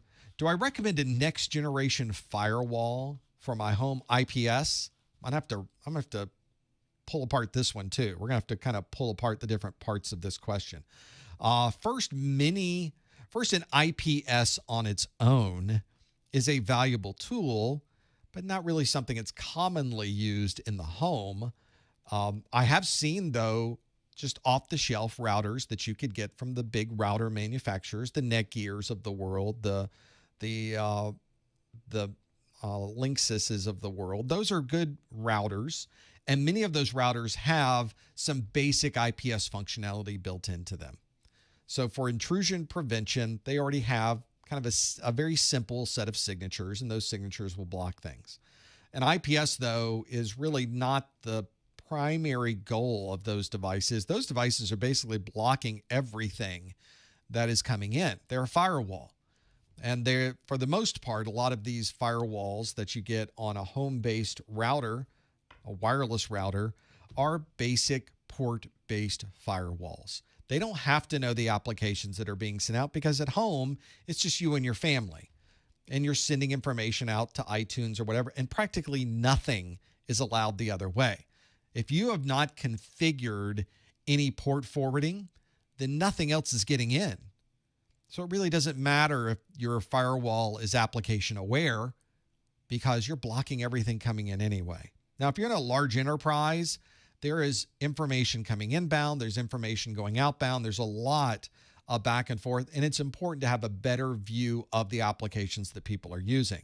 But at home, how much Netflix do you need to see is being used? How much iTunes do you need to see is being used? So I would say it's not a priority. Now, is it interesting? Absolutely. Having been a systems engineer for a next generation firewall company, I got to bring them home and plug them into my home network. And it's amazing what you see. Although I will tell you, as a security professional with a family, with kids, plugging in a device that gives you that level of granularity sometimes is not the best idea.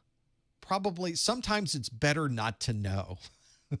So you have to make that decision. Once you start looking into the details of something, you can't unlook that. And it's the same way in an enterprise. If you're planning to look into certain things that people are doing, you need to be ready for the results of what you are going to see. They don't tell you this on the exams, do they?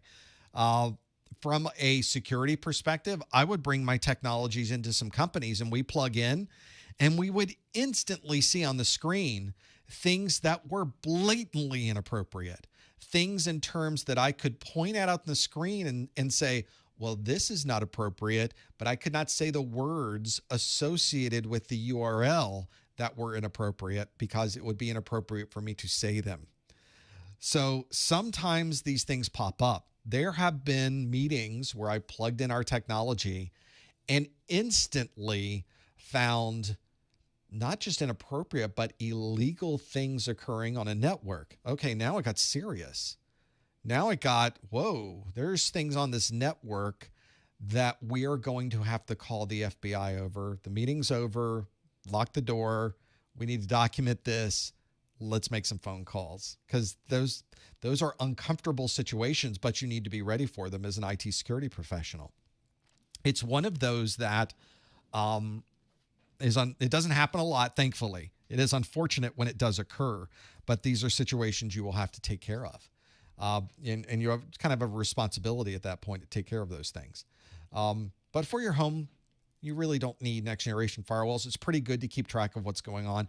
I will say on your home systems, on your home computers, probably a better investment would be an application or a firewall or monitoring technology that is able to see what applications are in use. They're able to tell you what services those applications are talking to. And then you will have a way to determine, do I want that application to talk to that server? These are really useful if somebody happens to install something on your machine and now it's trying to talk back to the mothership. It's trying to talk back to a central controller. And you get a message on the screen that says, whoa, here's an application I haven't seen before, and it's talking out to the server. Is that something you want to do?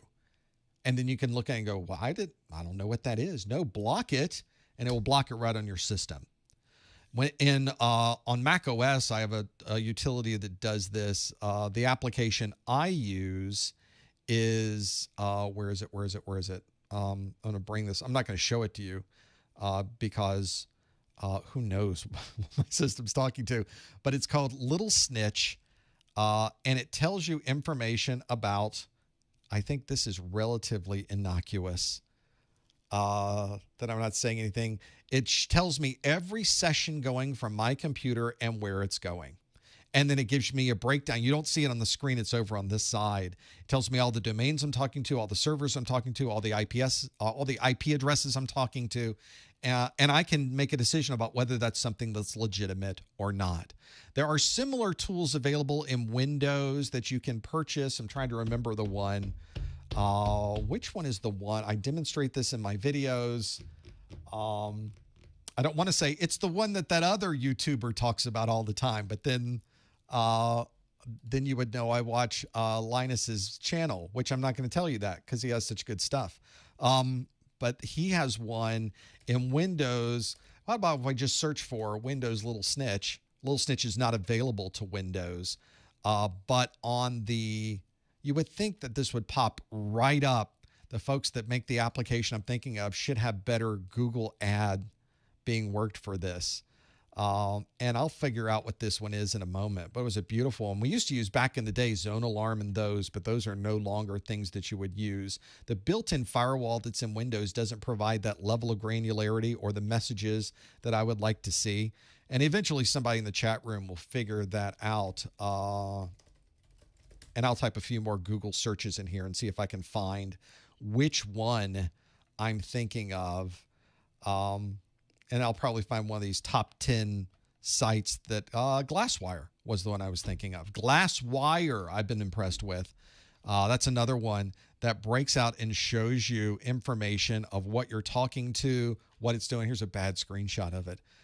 Just something quickly off of Google. They got great graphs inside of it, but it will tell you when you are communicating out to other places as well. So that's a great one to have on your system. But there's lots of options available. I probably wouldn't go with Zone Alarm anymore. I'm looking at a pretty old one. And there's some other firewalls out there that are useful. But whenever you start thinking of installing applications like this, make sure you do your homework and that you're not installing something that is malicious to begin with. And I was really impressed with Glasswire, so I think that would be a good one for you to start with anyway. That'd be a good one to at least have at the very beginnings of what you're doing. That's where I would go. In the chat room, Adam with the $1.99 super chat. Thank you, Adam. We appreciate the support, and thank you for your question as well. Your question is interview tips for cyber sales engineer candidate. This is one that hits close to home because at one time I did interview and got the job working for a cybersecurity startup at the time. No one had heard of them, called Palo Alto Networks. Now, of course, they're a public company, tens of thousands of employees. I was employee number 95 because I made it through the interview. Actually, I didn't make it through the interview very well. I don't think they wanted to hire me, but they were hiring a sales person that I had worked with in the past. And he was really a big push. He was a big sponsor. He was really promoting me quite well internally, and said, "You can get one of these other guys, but you really need to get this one and bring him on board." And I think I was not their first selection after going through the interview, but I think ultimately they took his advice, and I'm so glad they did because it was one of the best jobs I ever had. Whenever you get into a sales engineer, there's two things they're going to be wanting from you. How well do you communicate? Sales engineering roles, we call them systems engineers because people who are technical don't want to be called sales engineers. But that's what you are. You're a pre-sales engineer. Your job is to go from place to place, from customer to customer, and say, what's happening in your environment that's really causing you problems that you would love to be able to do easier, or that you would like to update to some of this latest technology? What things are important to you? And they'll have a list. Oh, we want to block this, or we want to be more proactive about viewing what applications are on our network. We want to be able to identify viruses before they're downloaded by our users. There's all these things. And you have to be able to piece together, okay, let's take that top three. Here's how our technology can solve that problem.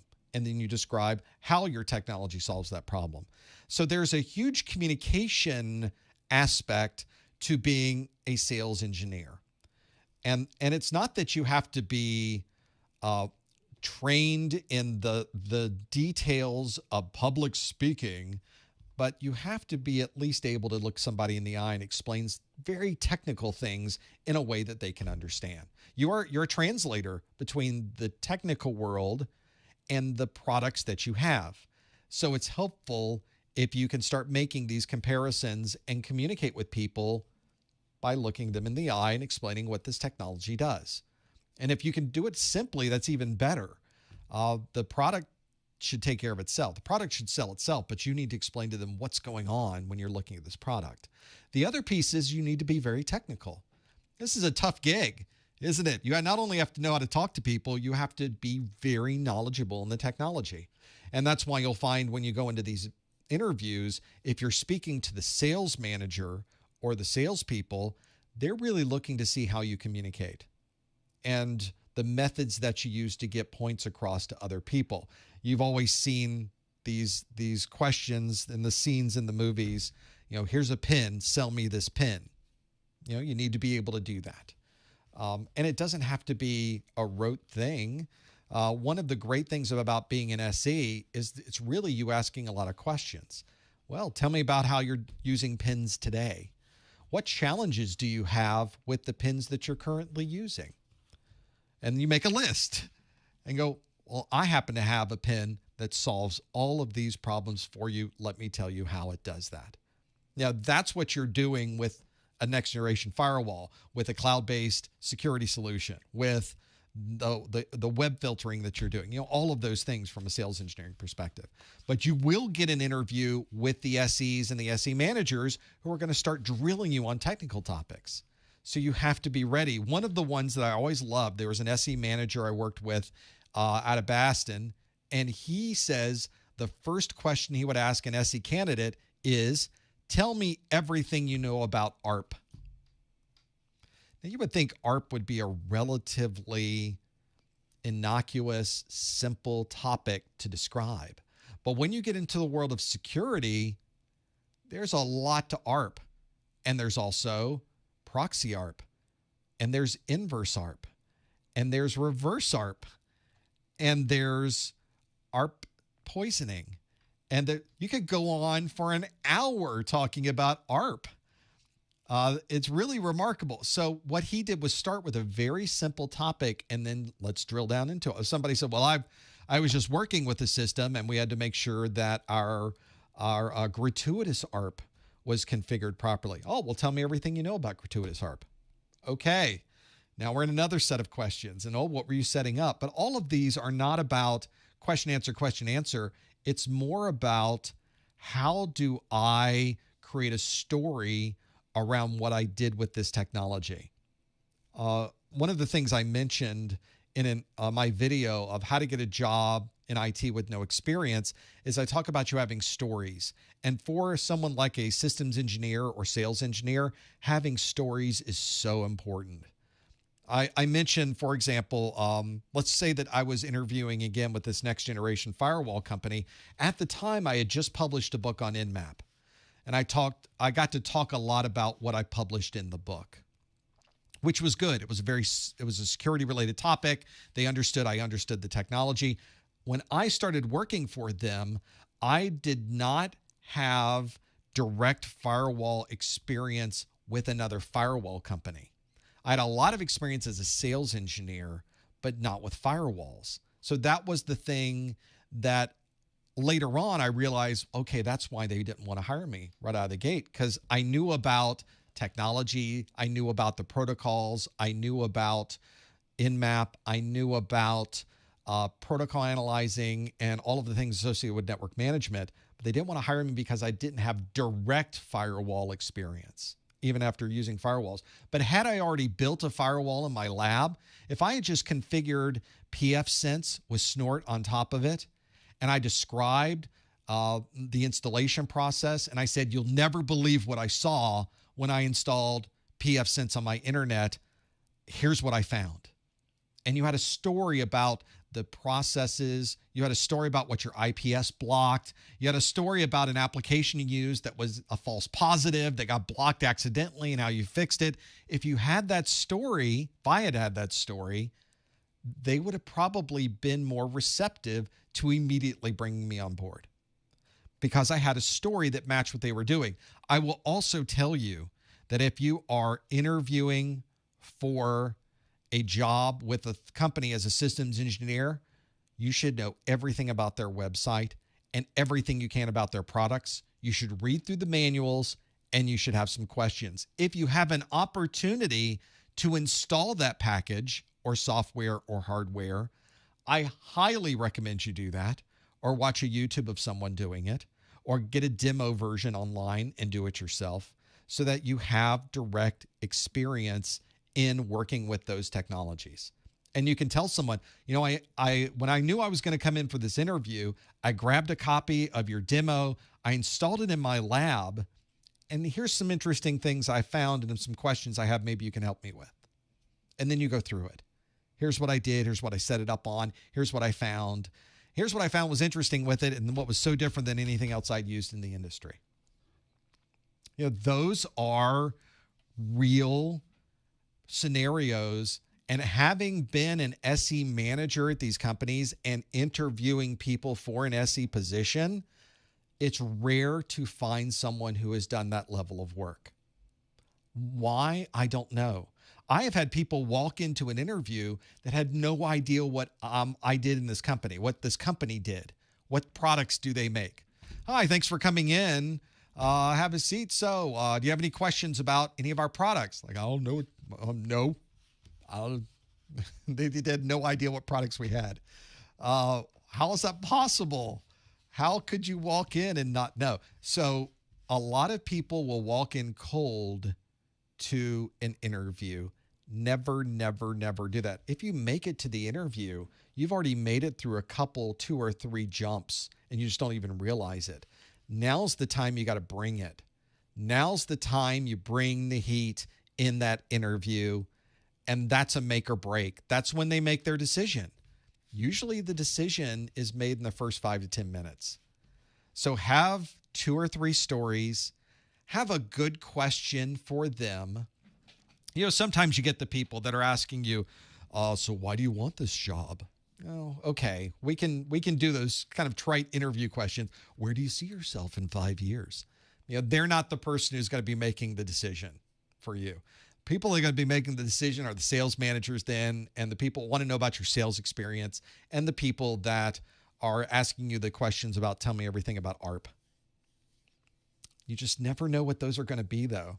If you look around the YouTube and the internet, you will find just tons of questions on how to get through interviews. Some of them are really, really good. We've even thought that maybe on this channel we should do some mock interviews.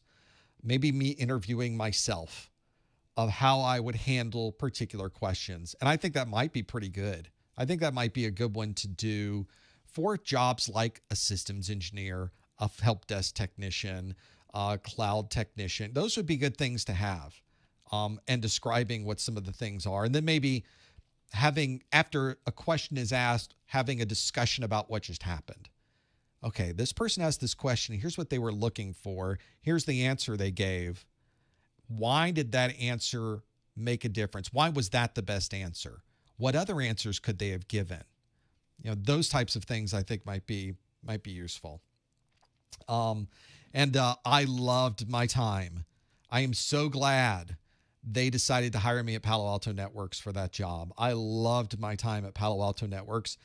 From a systems engineering perspective, it sounds kind of stupid when I say it this way, but this is sort of the reality, having worked at many other companies throughout my career. These products from Palo Alto Networks, they do what they say they do.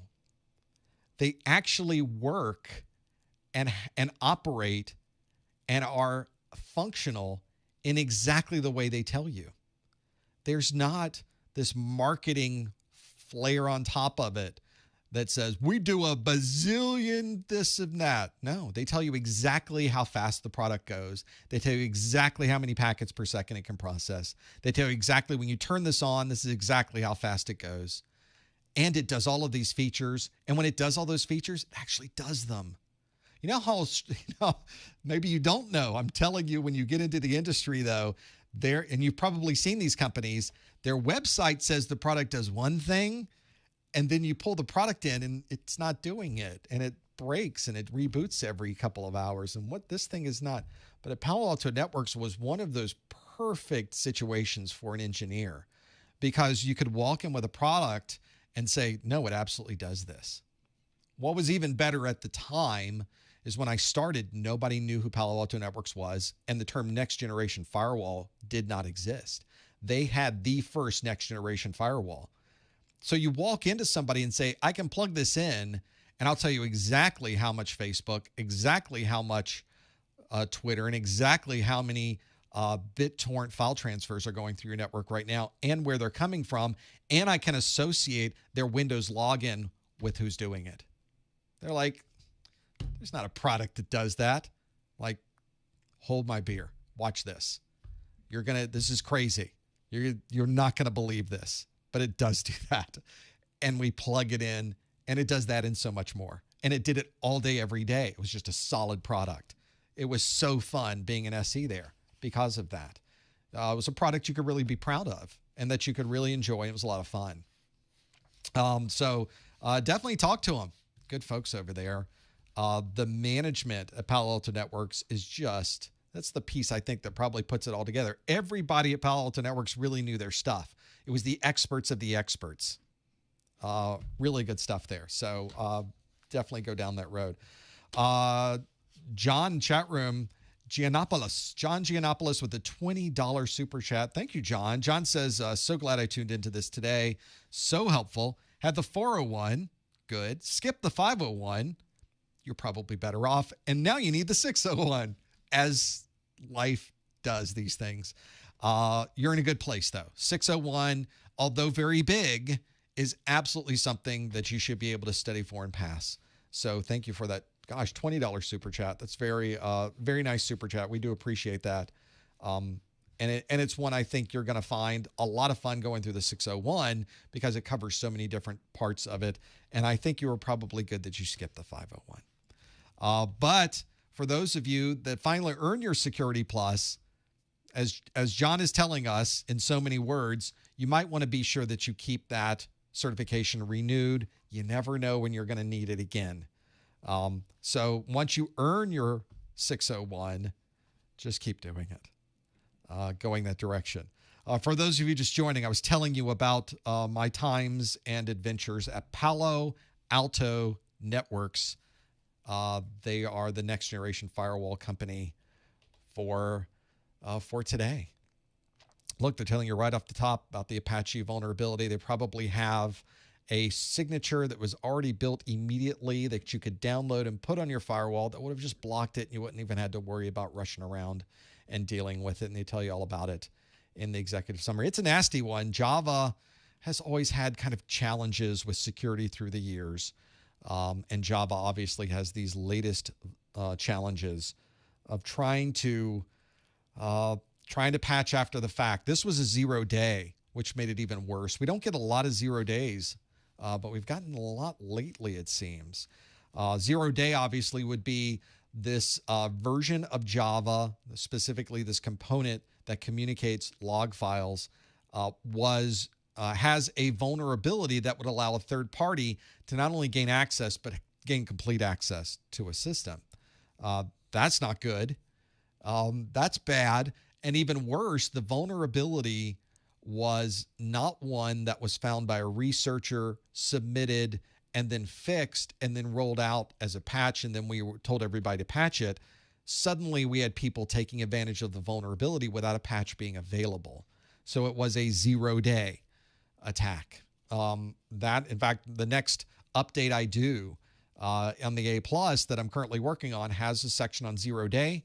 Guess what gets stuck on 0 day and an explanation of it? That's right, this vulnerability. It's the latest one out there. The problem is that it's so well used. It is used in so many different places. For some reason, we really got behind Java programming there for a number of years. And so all these applications were written in Java. And I get it. There are advantages. I probably still don't buy the whole advantage thing with Java.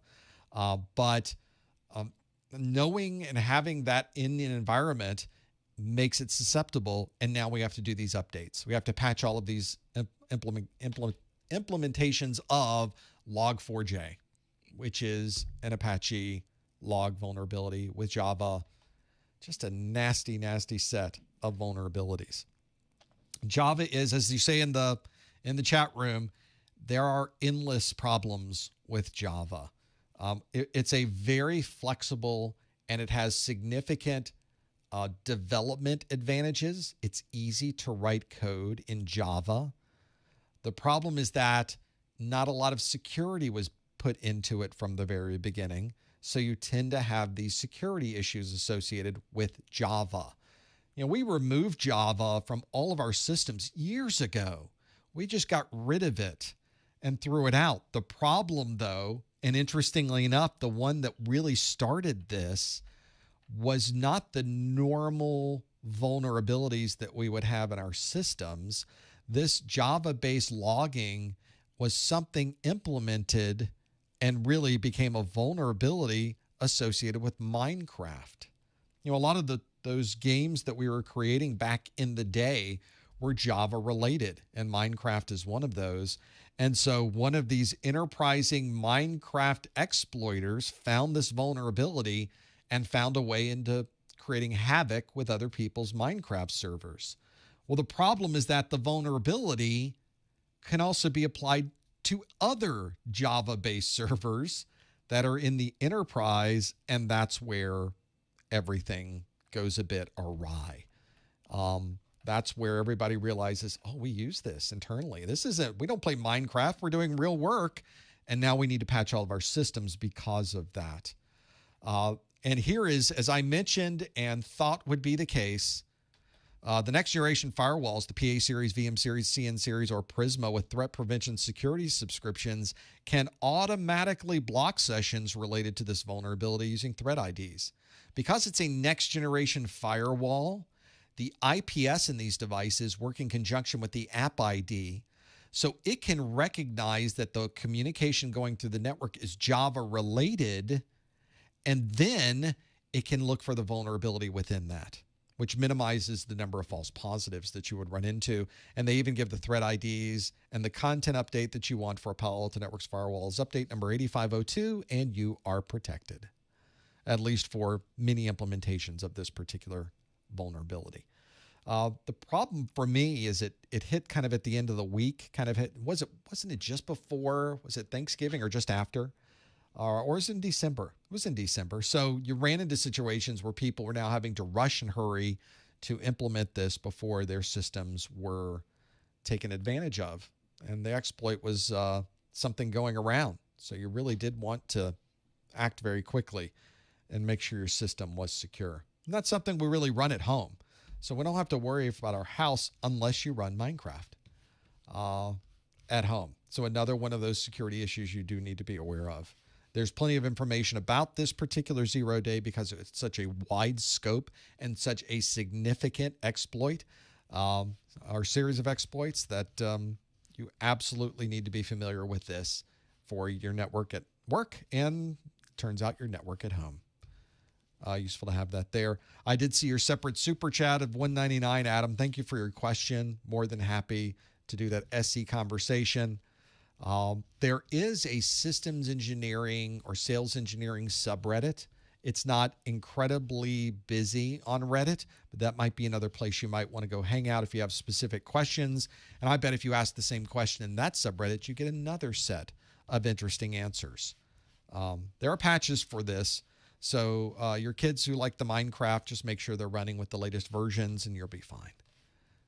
We got the patches out pretty quick, didn't we? We did a pretty good job, I think, from doing that. But the challenge is that if it's still not patched, it is a bad vulnerability with some very, very problematic exploits for your systems at work and really systems at home. We have such a problem with just malware and ransomware in general. So make sure everything's patched. Patch, patch, patch. It's patch Monday, patch Tuesday, patch Wednesday, patch Thursday, patch Friday these days. We seem to be doing it all the time. And so make sure yours are patched as well. We always say this in our videos. You've watched my videos and I say, make sure that all your systems and application are patched the latest version. There's a reason we constantly say it over and over and over again, because that's what we're doing over and over and over again, just constantly. And there are other minor fixes for this coming out for other systems and other patches on top of the patches. So make sure you check with the applications and games that you use that it has implemented all of the appropriate patches for your system.